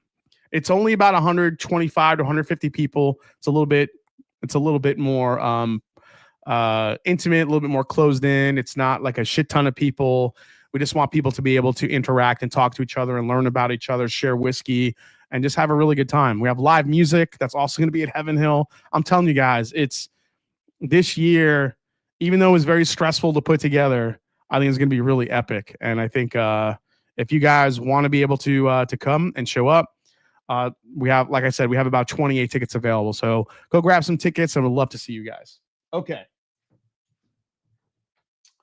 With that said, let's get into this. Okay, so tonight, That is right. Tonight, we have the final round bottles that include Wild Turkey 101, Old Grandad 114, Evan Williams 1783, Cooper's Craft 100, Benchmark Foolproof, Benchmark Bonded, Early Times, and Old Forester 100. Who is taking the crown tonight? We're about to get into this here real quick. The bottle share at the hotel is the best part of it. It's epic. I mean, you're talking about hundreds of bottles everywhere. Try whatever you want. Any AAA discounts? You might have to, when you check out, see if there's an option for it. I'm not sure, Reese. Not really sure, man. Oh, share poor as the Caleb's Crossing. Okay, good to know. I'm going with ET. Okay, Cooper's Craft 100 for the win. Wasn't sure how quick the hats would go, so ordered one on camera for a work call and pulled it off. Nice. All right, let's go into, I'm just going to play a little background music here. Going to lower that a little bit. I just want to listen to something while I'm going through. But pace yourself and you got to pace yourself and hydrate at the bottle share. I'm definitely bringing some absolute monsters to the bottle share this year. So yeah, be ready. If you're coming to the event, be ready for the bottle share. It's going to be crazy. The main bottle share happens. I know it sounds nuts, but Friday night is the main event at Heaven Hill. Then after we go through all that, you get your bottle, you get your gift bag and everything. Then we go back to the hotel and have a ridiculous bottle share. So yeah, pretty cool. All the patrons have pretty much been through and bought some of the tickets. So what we're going to do is we're opening it to the public. So if any of you guys are watching that aren't a patron but still want to be a part of the event, go grab a ticket. I'm telling you, it's going to be something to remember. You're going to love it. So, all right, let's get into this. What is my favorite $30-ish bottle and under here in 2025? This is fitting. It's Bourbon Heritage Month here in September. Let's see where we go. And as always, as I'm tasting through these guys, feel free to pepper me with questions. Would love to answer whatever you guys got for me. Jason has 8 glasses left. I'm on my last pour. 5 trails from Coors Solid. I'm going the weekend before, says Mario Kehu. Mario, that means you're just going to come back. So come back to the event, dude. You will not be sorry. We're doing things with Heaven Hill that they've never done. I'm just going to say that. That sounds kind of dirty, but I'm just saying. Yeah. Have you ever been to a Turkish prison? No. Whiskey knows I can't say I have. I know you have, but not me. This first glass smells glorious. It smells really good. Man, this is really sweet. Sorry, Tommy D. Wish you were here, man. I'd love to see you again. Outside the stars, it sounds kinky. If you guys are into cigars, Heaven Hill is opening up the cigar tent that they built for the event. So you guys can hang out in there. There's really cool lounge furniture in there. You could hang out, smoke some cigars, sip some whiskey, throughout the event. It's going to be really cool. And again, this is a private event. Nobody from the public is coming in except for, the people that have tickets. So, oh man, this one smells good.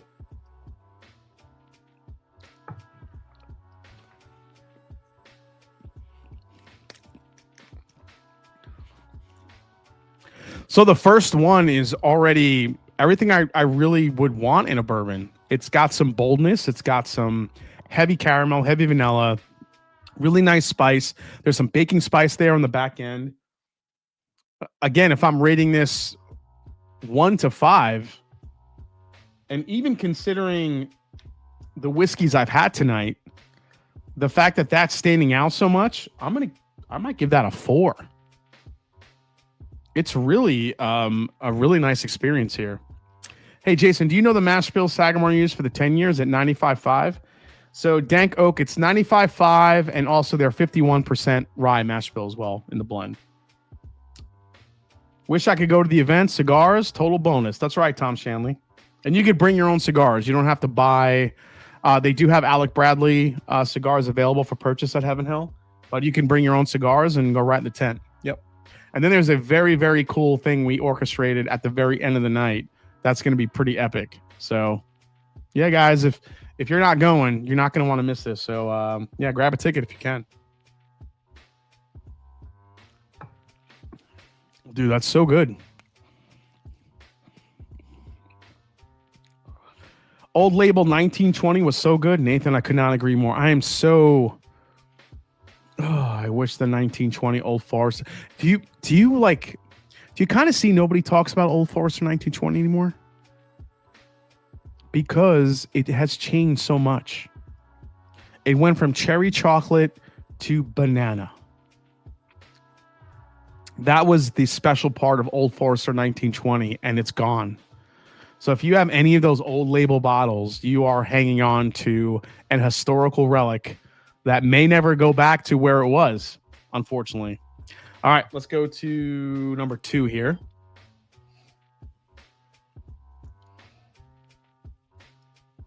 At the hotel for the cigar smoker, says Katie Turk. I don't know what you're saying, Katie. I really like the King Ranch. Having Old Label 1920, 12-year ECBP, and better rare breed is what got me into bourbon.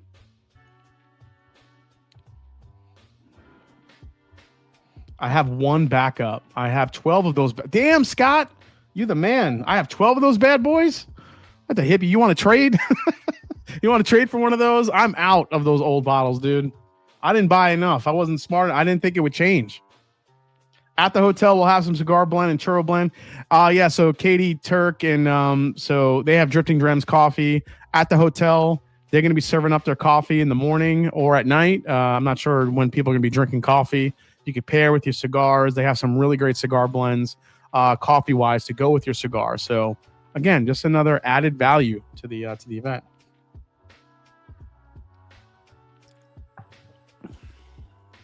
Oh, shit, 2. 2 wasn't as great on the nose, but on the palate.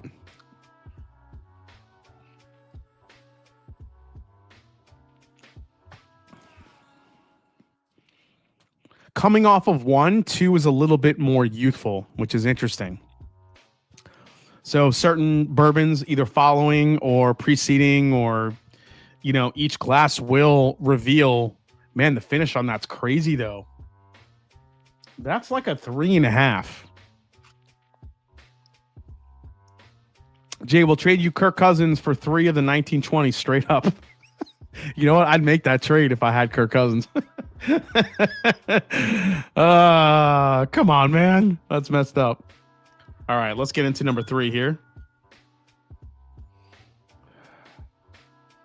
Ooh. Number 3 is... Well, that's pretty dark. Can we have a small conversation about how good the Wild Turkey Long Branch is for such a low proofer? I've become a big fan as of late, says Outside the Star. That's what I would have to revisit, man. The Long Branch I had, I did not like, but I could definitely revisit that bottle.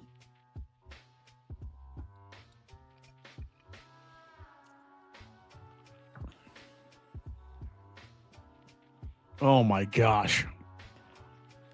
If 1 is a 4, number 3 is like a 4.5. Number 3 is so viscous. It's dense. That is a brown sugar bomb. Wow. Man. Let me see. We got anybody ordering some tickets here? What do we got?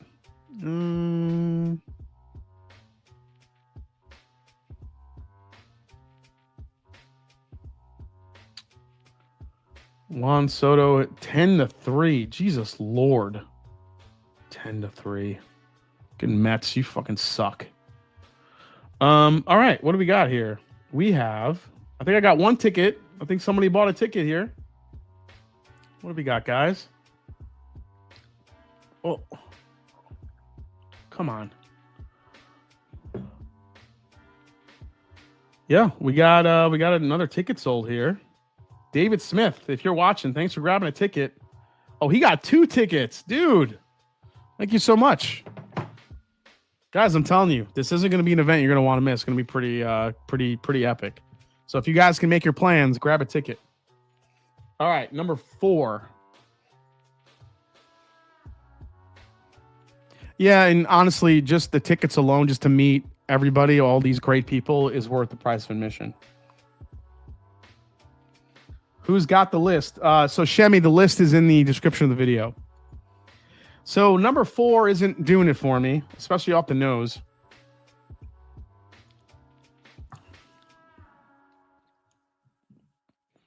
Palate's pretty good, but I don't think I like it more than 3. Wow, that's really sweet too. All of these are really good.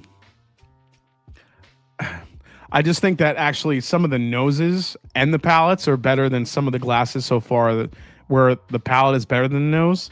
Like 4 is a great example of that. It doesn't really smell that great, but the palate is definitely better than it smells. Palo Crack, where can I buy a ticket? I just dropped it in the chat.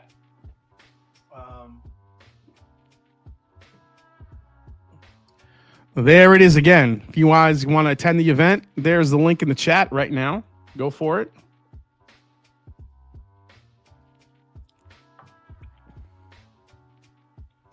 And the only rule of the event is don't be an asshole. That's the only rule of the event. Don't get drunk and sloppy. Just don't be a dick, and then you'll be good. That's the only rule of the event. Other than that, you'll have a good time. I'll give number 4 like a 3.2. I think it's good, but it's not wowing me like some of the others here. All right, let's go to 5. Cardinal says, please don't yell at me to attend the event. Yeah, Cardinals, attend the event. You're going to go see Lainey Wilson so she could sing about a fucking truck for an hour and a half? Sing about a pickup truck? That's what you're going to go see. You're going to pay to go see someone sing about a pickup truck. All right, I feel you, man. I'm just messing with you. Shemi says, I'm out. That's funny. Hooper says, what? Is it too late to return my ticket?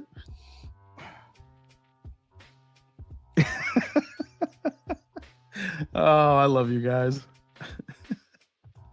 It ain't the singing she has going for her. Oh, that's true. That's true.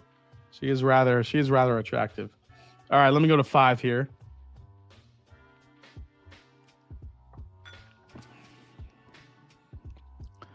Oh, come on. I thought you were going to bring Lillian Bella, Mrs. EJ. That kills me.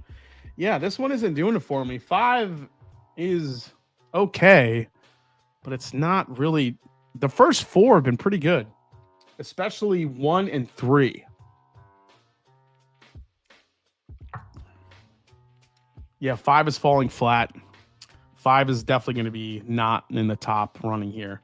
All right, let's go to number 6. Let's see what we got here. Oh, 6 again. 6, we're getting to that dark territory again.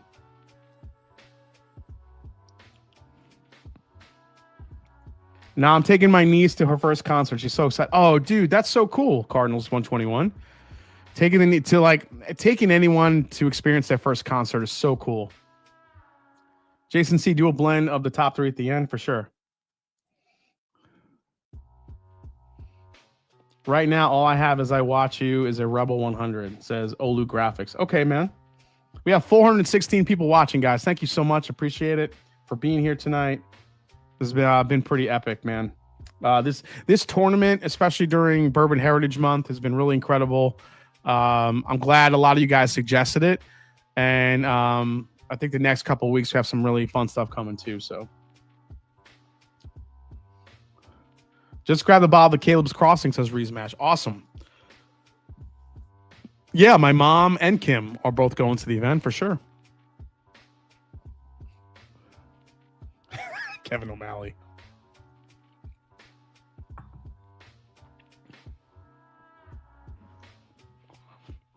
Ooh. Man, these are all... There's little intricacies within each of these whiskeys that are making them stand out. 6 is...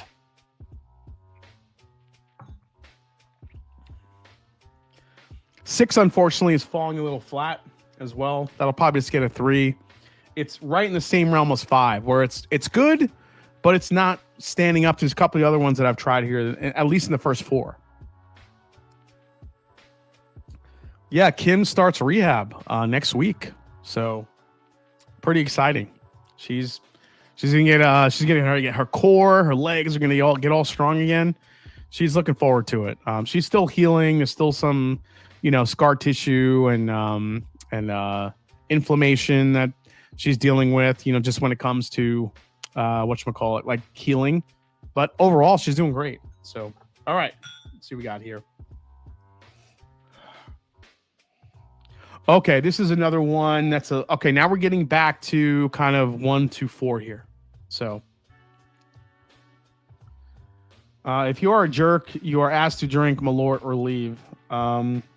Yeah, seriously, if anyone is an asshole during the bottle share or anything like that, I will boot your ass out.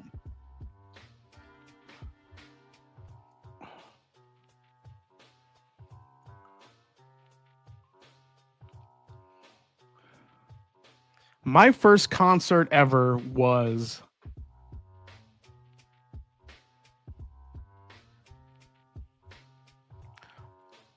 I'm kind of proud to say this. It was Rush. The first concert I ever saw was Rush. Like the first concert that I wanted to go. Honestly, when you're growing up, your parents, may drag you to a concert. I feel like my mom dragged me to go see like Whitney Houston at some point growing up, which dates me, pretty heavily. I think we saw Whitney Houston in some open concert on Long Island somewhere. I mean, technically that's kind of your first concert, but the one that I wanted to see, the one that actually we paid tickets and I wanted to go see was friggin' Rush. It was during the Counterparts tour. And then I think I saw in total, I saw Rush over 30 times over the course before they stopped touring, which was pretty incredible. So, and who opened for Rush was that concert was Candlebox. Candlebox opened for Rush at Madison Square Garden. And that was my first concert. Gosh, my first concert was In Sync with my daughter, says Randall. Oh, dear Lord.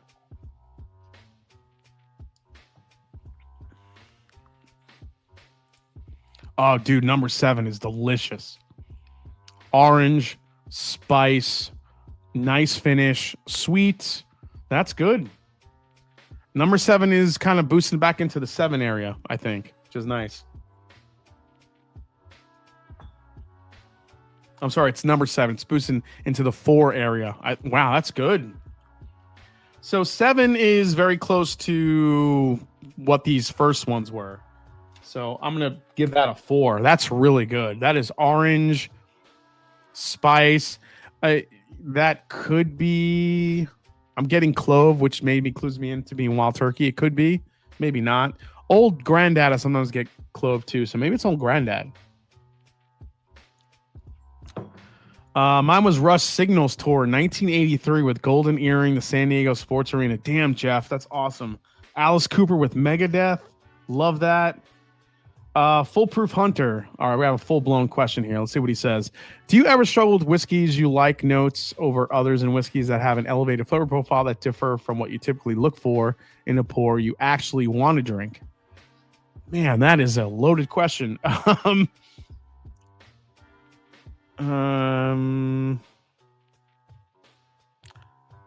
So Foolproof Hunter, the struggle that I'm having with your question is the word struggle. I don't know if that's a struggle for me. I think if I could find a whiskey that has notes that I like that are elevated over stuff that I usually like, I think that's a win. Not sure if that's a struggle for me. I think a great example of that is the Stranahan's Founders 12 year this year, which it's not something I typically love, but the notes in it were so good and so coffee, cinnamon, and sweet. I love that whiskey. It's not something I typically go for, but it's something that I feel myself going to and wanting to drink more of. So I think your question is more of a discovery question. Like if you find whiskeys that you discover different flavors that you really enjoy, then just go with it, man. Love it. JG, Waylon Jennings. Oh, Waylon Jennings was your first concert, JG? That's pretty, yeah, that is pretty cool, man. Nathan says that's badass. It's pretty badass. All right, last one here. Let's see what we got.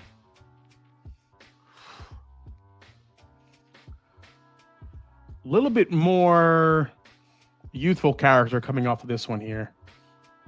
Yeah, Stranahan's is an apple cinnamon extract bomb. Yeah, Nicholas, you nailed it. I equate it to that the crumble that's on top of a coffee cake. You know, like that coffee cake crumble on top. That's what Stranahan's 12-year tastes like to me.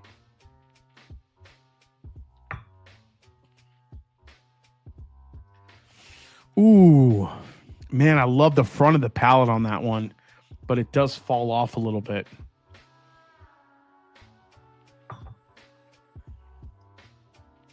Oh, that's good. That's good. Okay. So here's where we're at. So as far as the top scores, number 1, number 3, 7, and 8. 1, 3, 7, and 8 have the top scores for me right now.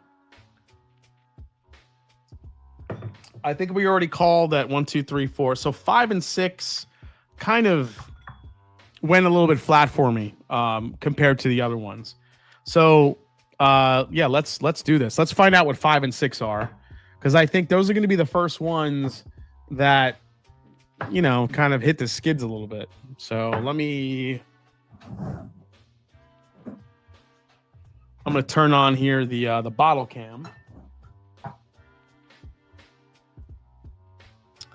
Well, you know what? I don't want to open up the paper just yet, because I don't want to be swayed in any way. I don't want to, like, you know, see what certain things. Well, honestly, these are all mixed up, so I'm not sure what letter is what. So maybe we can do that. Whiskey on said this Clockwork Orange pick doesn't suck. Glad you're enjoying that, man. 1 and 2 are Old Forester 100 and E and early times. You think? Let's see here. Let's go back to number 1.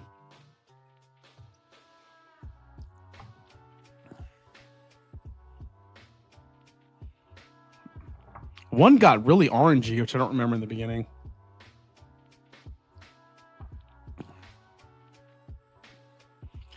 Two has a badass finish, man. 2 might be like, hold my beer. Let's go to 3. I really like 3. Man, 3 is just... Yeah, 3 is dark and it's delicious.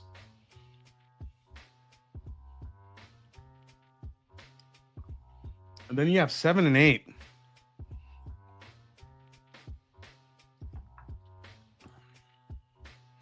Dude, it's so good. And then 8.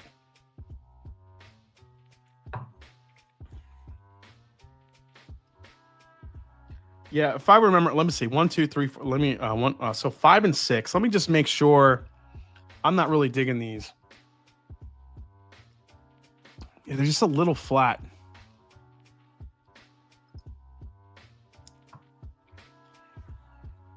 Actually, you know what? 6 isn't terrible. This is a really hard. Wow, 6 actually. What was I thinking? 6 is actually really good. 6 is making my lips tingle. Rush lost me after Hemispheres. I mean, listen, Rush had a 40-year career. 40 plus. Bands go through different periods. If you're an interestingly enough band, you're going to go through different periods when you want to try stuff. And I understand that kind of midpoint in the 80s, 90s, when Rush went more electronic, less heavy. I understand why people didn't like that. But, you know, they go through different periods, and that's what makes bands like Rush interesting. If you're playing the same shit over and over, I think some people will go to the fact that, yeah, you know, I like what they do. They consistently give me the same shit over and over, and that's what I like. And that's fine. But when bands go through different periods of creativity, I also think that that makes them a little bit more interesting. So it just depends on what you like. If you want, and listen, it's not going to be everyone's cup of tea. There were definitely some Rush albums I hated, where I'm like, what are they doing with this, you know, with this shit? But, you know, they kind of go back to what they were used to, and then they kind of find their flow again, and it is what it is. But I think when you have a band that has stretched so many years of creating music, they're going to go through periods of experimentalism where they try different things. And whether you like it or not, that's up to you. But, you know, it is what it is.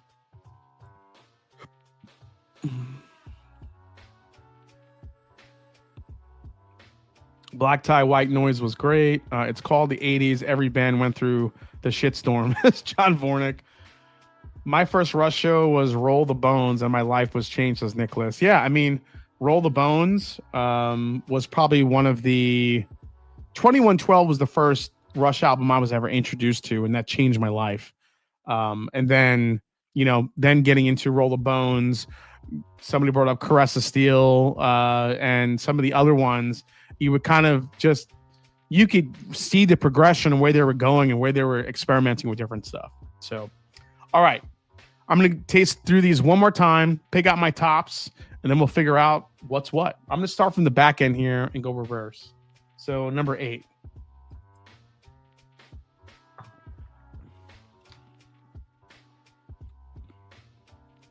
Number 8, super sweet, very solid. Little bit of oak, little bit of banana, dare I say? Could that be the Old Forester? But that's a really good pour. I gave that one a 4 initially. I'm going to stick with that. I'm going to give that a 4. Number 7.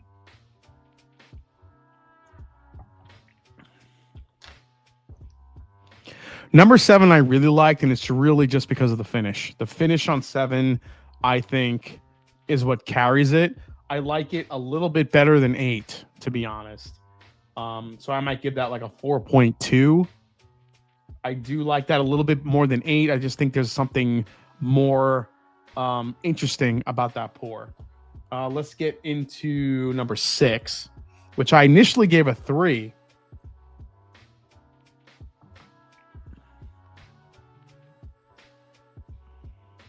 But man, it has some good spice to it. Cinnamon, clove.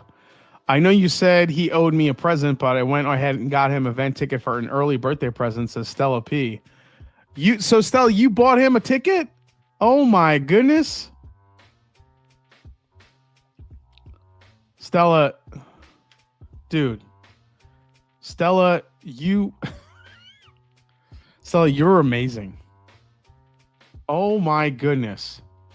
I know you said he owed me a present, but I went ahead and got him an event ticket for an early birthday present. Are you serious? Wow. Stella, you're a rock star. Stella. Stella says, happy birthday, babe. Wow. I'm actually kind of upset Stella's not coming because she's the actual rock star in this. Dude. Stella, where is your hubby? He needs to chat this. Dude, Stella. Stella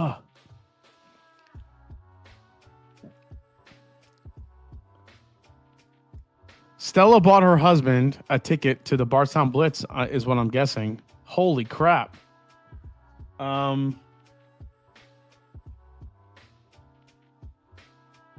And there it is. Stella bought a ticket for... I don't drink, so I'd be a bore. Stella. Stella, you rock. You're amazing. Thank you so much. Wow. John Legato says, Stella, can you have a talk with my wife, please? Stella is changing minds. So I like 6. I think I'd give 6 a 4 as well. Let's go to 5. Yeah, Porter. She is, dude. I can't wait to meet you. And I wish Porter, you should buy a ticket for Stella now, and you guys should both come to the event. I'd love to meet both of you. That'd be pretty epic. Yeah, 5 doesn't really hold up. Let's go to 4.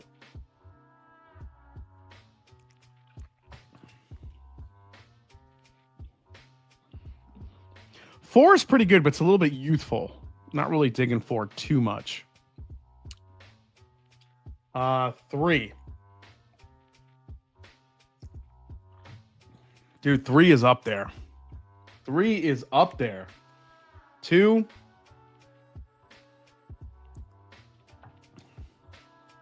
Two, not so much. 1.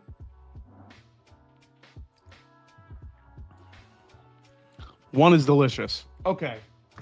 So here are my top. 1, 3.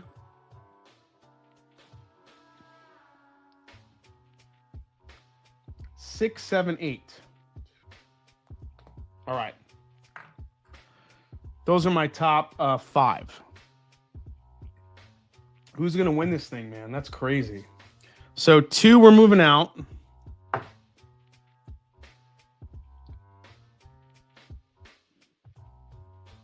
4 and 5. 1, 2, 3. So 4 and 5 are moving out.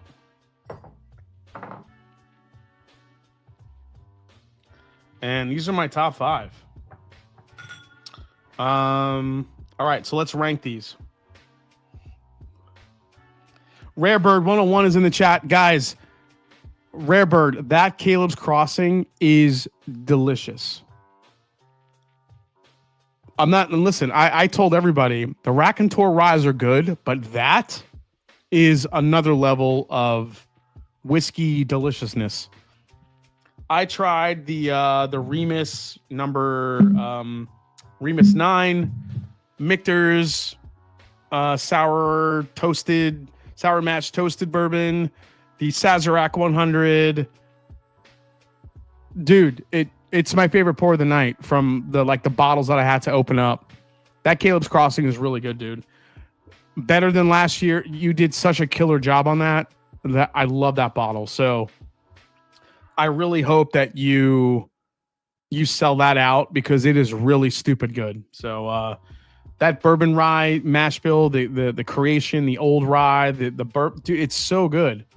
Easily the best. I actually saved some here on the side because I want to drink it later. So yeah. Reese Mass is in the Gemini 2 was money. Ordered Caleb. Thanks to Jason Review Rarebird. Send the man my commission, please. Yeah, between the Raconteur Rye 2, the Gemini 2, and that Caleb, those are really 2 good releases this year. But that Caleb's Crossing is a really, really good bottle this year. So congrats to Rarebird. Killing it. Okay. 1, I think, is in my top 3. I want to grab a top 3 here. I think 1 is in the mix. 2, or actually, I don't even know what these numbers are. Oh man, that's good too. Go to this one. Man, I really like this one too.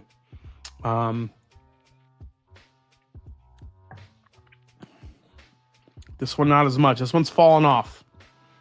All right. So we have a 4.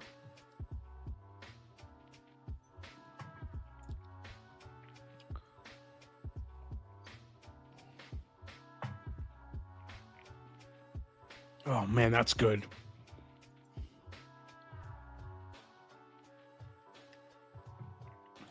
Shit.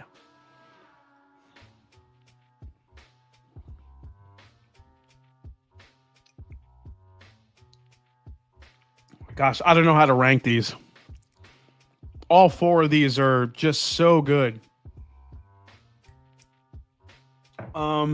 This number 1 though keeps, not number 1, but this glass just keeps coming back as something I really, really like.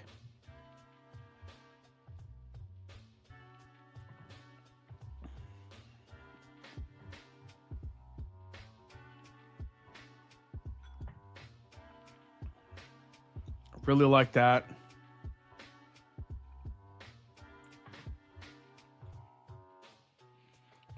Man, here's the problem, Nick. They're all so close. This is just...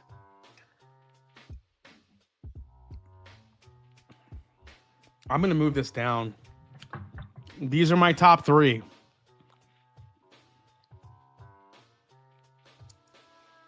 All right, so this is what we're going to do. I'm going to show you the ones that we eliminated first. Let's do that. And then we'll navigate this here real quick. The first one that we eliminated, let's get into the paper here. Oh, I love this so much.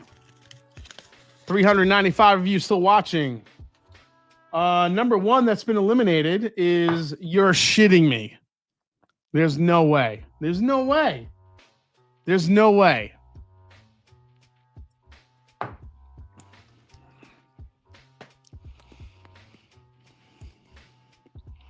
I'm broken.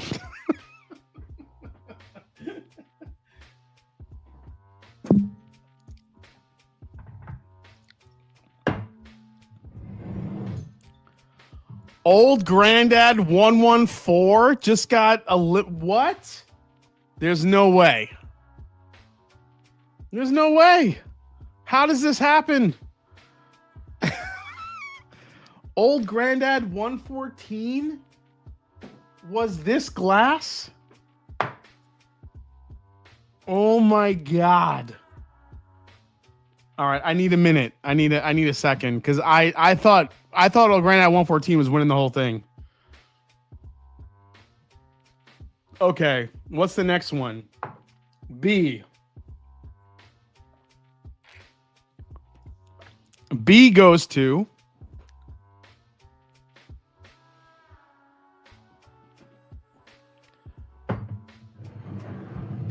Benchmark friggin' Foolproof. Gets bounced. You know what? This one doesn't surprise me. While it's very good, it's high proof. I think the youthful character came out in this blind, and I think that's what happened to this one. So yeah. Okay. Dude, this is getting crazy. This is nuts. Okay, what's this? What's this one? Letter H. Letter H. Letter H.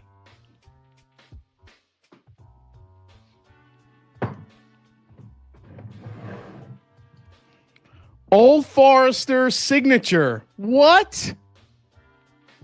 Old Forester's signature 100 proof. Look, here's the thing though. Look, you know, all right. This got the bottom three of this flight, but this is still one of the most underrated, amazing budget bourbons for $22 on the shelf. Actually, you know, all of these are. So, this bottle is a gem. And this is one of those weird Old Forester bottles that people overlook, and it's freaking delicious. Okay. Yeah, Josh, I don't know, dude. I don't know what's happening. What's happening right now? I don't know. So so we have okay.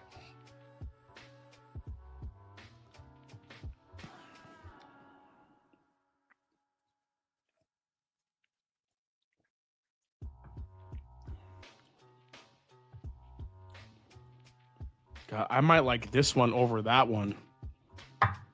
And then this one.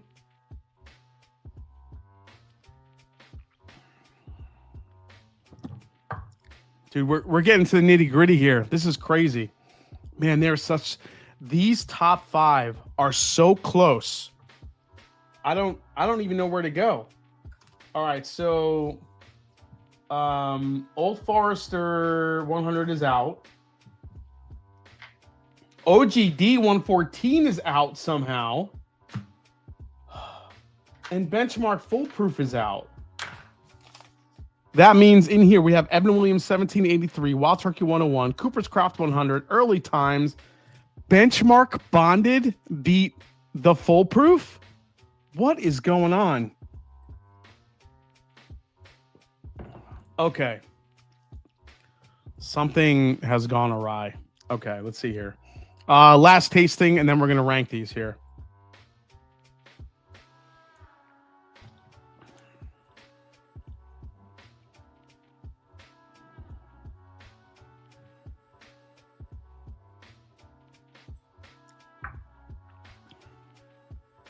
Man, that's close. These two are so close.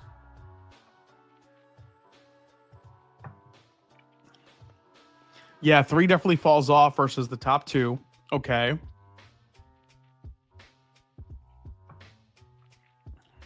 Oh man, this has some good spice. That is really good, whatever that is. That's gonna move up.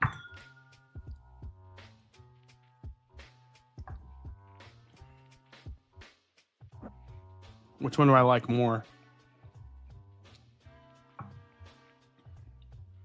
Man, these two. All right.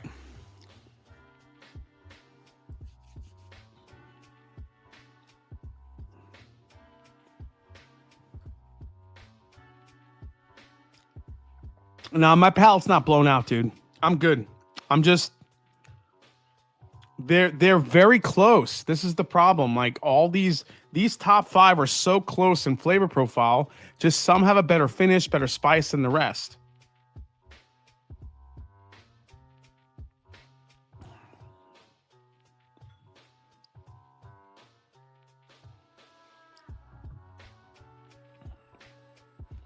This one's definitely below that one.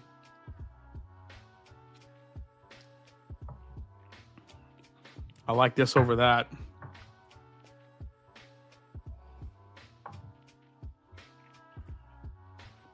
Yep, moving up. And this is probably my last place. Okay, this is my ranking right here. We're going with it. Here we go. Let's find out what the hell this glass is. My number 1 is whatever is here. It is so good for the money. Here we go. Number 5 goes to... Interesting. Here we go.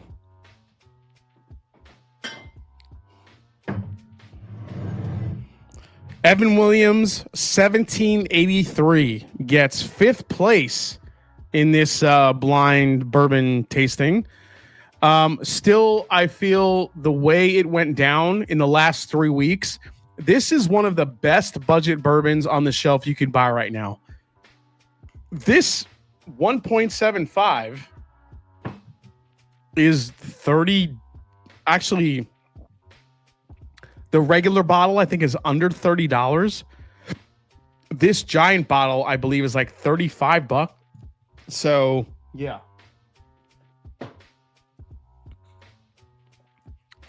First one gone. 1783. This is crazy. All right, next one. Letter D goes to... Oh, this hurts my soul.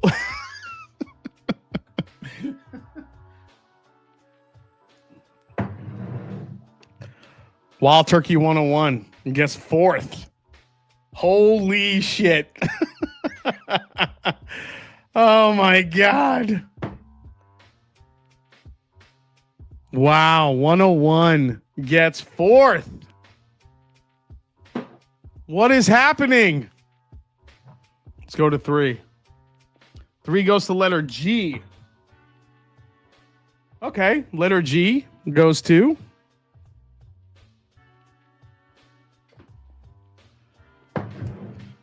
the Benchmark Bonded. Is the Benchmark Bonded some weird magical freaking distillate that they use in this bottle? I don't understand. Like, I don't remember this tasting that good. It's like dark, it's delicious, it's viscous. Like, what is going on in Benchmark Bonded? Okay. Number 2.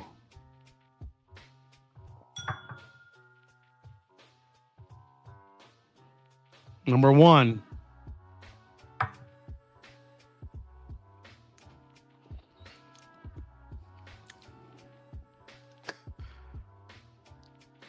After all this time, after 3 weeks of doing this shit, my number one $30-ish bourbon and under goes to, hold on a second. What was second place?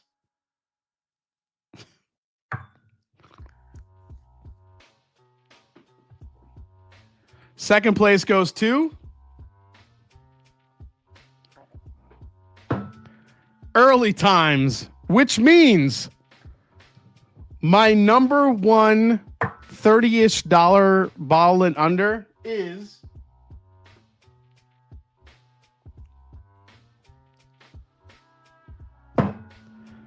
Cooper's Craft friggin' 100 proof. Are you shitting me? Jeff Winbush called it. I mean, this is ridiculous. How does Cooper's Craft keep doing this? Cooper's Craft might be the greatest $30-ish bottle and under known to man. There's been rumors of this bottle going away. Shemi, you're right. It slaps for the money. Holy shit. Cooper's Craft 100 is the... I'm not doing this shit anymore because every time I do this, Cooper's Craft is in literally the top 2 every time. Guys, $33, $34 for this bourbon. This is the greatest budget bourbon known to man. I mean, put it up there with Wild Turkey 101. Put it up there with Early Times. But this bottle in general, for the money, is an absolute killer. It's a killer. Whiskey Uncensored, the 2023 heroes, dude. Can someone bring Cooper's Craft to the Blitz? It's not in Texas. Jason C, is it Early Times? Yeah, the Early Times is actually a 2024, not a 25 bottle. So,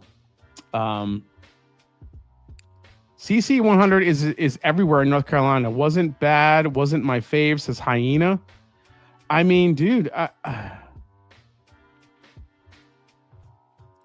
So when it comes to the final order, Cooper's Craft was first. Early Times was second. Third went to Benchmark Bonded somehow. Fourth was Wild Turkey 101. And fifth was the Edmund Williams 1783. So there you go. Honestly, any one of these bourbons at any given point are these top 5. Let me break them out here.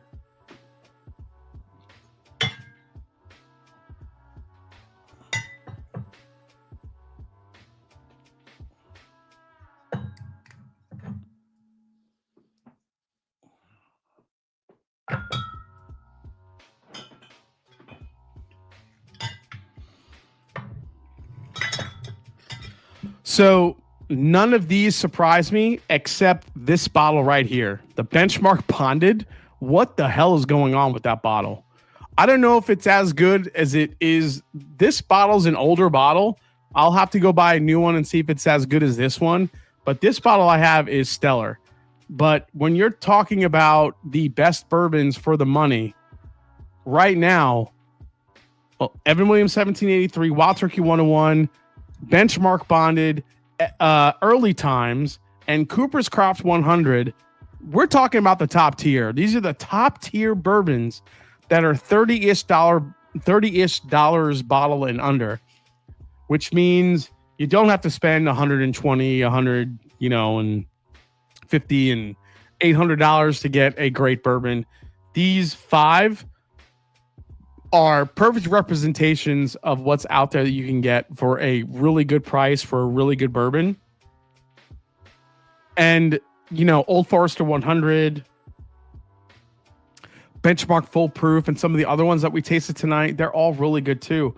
But holy shit, this is Jason doing the Lord's work. OGD 114 kind of falling to the back of the pack was probably the biggest surprise tonight. I actually thought that was going to win it because I really loved it last week. The fact that it fell to these 5, I think says something about the quality of these 5. They're viscous. They have a lot of depth of flavor for the money. So with that said, if you guys grab any of these 5, or if you actually own these 5, and these have to be the newer bottles, so the newest Evan Williams, the newest Wild Turkey 101, benchmark bonded, the newest the newest early times. Don't go back to the older bottlings, and obviously a Cooper's Craft 100. If you have these bottles in hand, do this blind. Comment down in the comments, and I want to see what you guys put first to 5th. I want to see what your ranking is. I think this brings a lot of conversation to the table as far as what your favorite budget bourbons are. But these 5 to me are stellar examples of how you can get a great bourbon for the money. You don't have to spend a shit ton of money. So with that said, guys, thanks so much for hanging out tonight, for all the support. We had over 400 people watching for most of the night. Incredible turnout. Thank you guys so much. And for all of you, literally the viewers who gave me all these bottles to put through the paces, and this ends up being the top 5. This is incredible. So I'm surprised, but not surprised at the top 5. I figured, knowing my palate, Wild Turkey 101 was going to be in the mix, but I really think the benchmark bonded for me was the biggest surprise. Cooper's Craft coming out number 1 for me. It's kind of a surprise, but not. So if the rumor is it's going to go away, but it's not going to go away, just buy it up. It's so good for the money. So cheers. I'll see you guys next week right here on the Master Drum. And if you're a patron, after party coming to you right now. So cheers. Love all of you. If you guys haven't yet, I'm going to drop the link for the for my Bardstown Blitz. The Bardstown Blitz event coming up. Get a ticket if you haven't bought a ticket yet. It's going to be an epic weekend. Let me throw that in the chat. Here we go.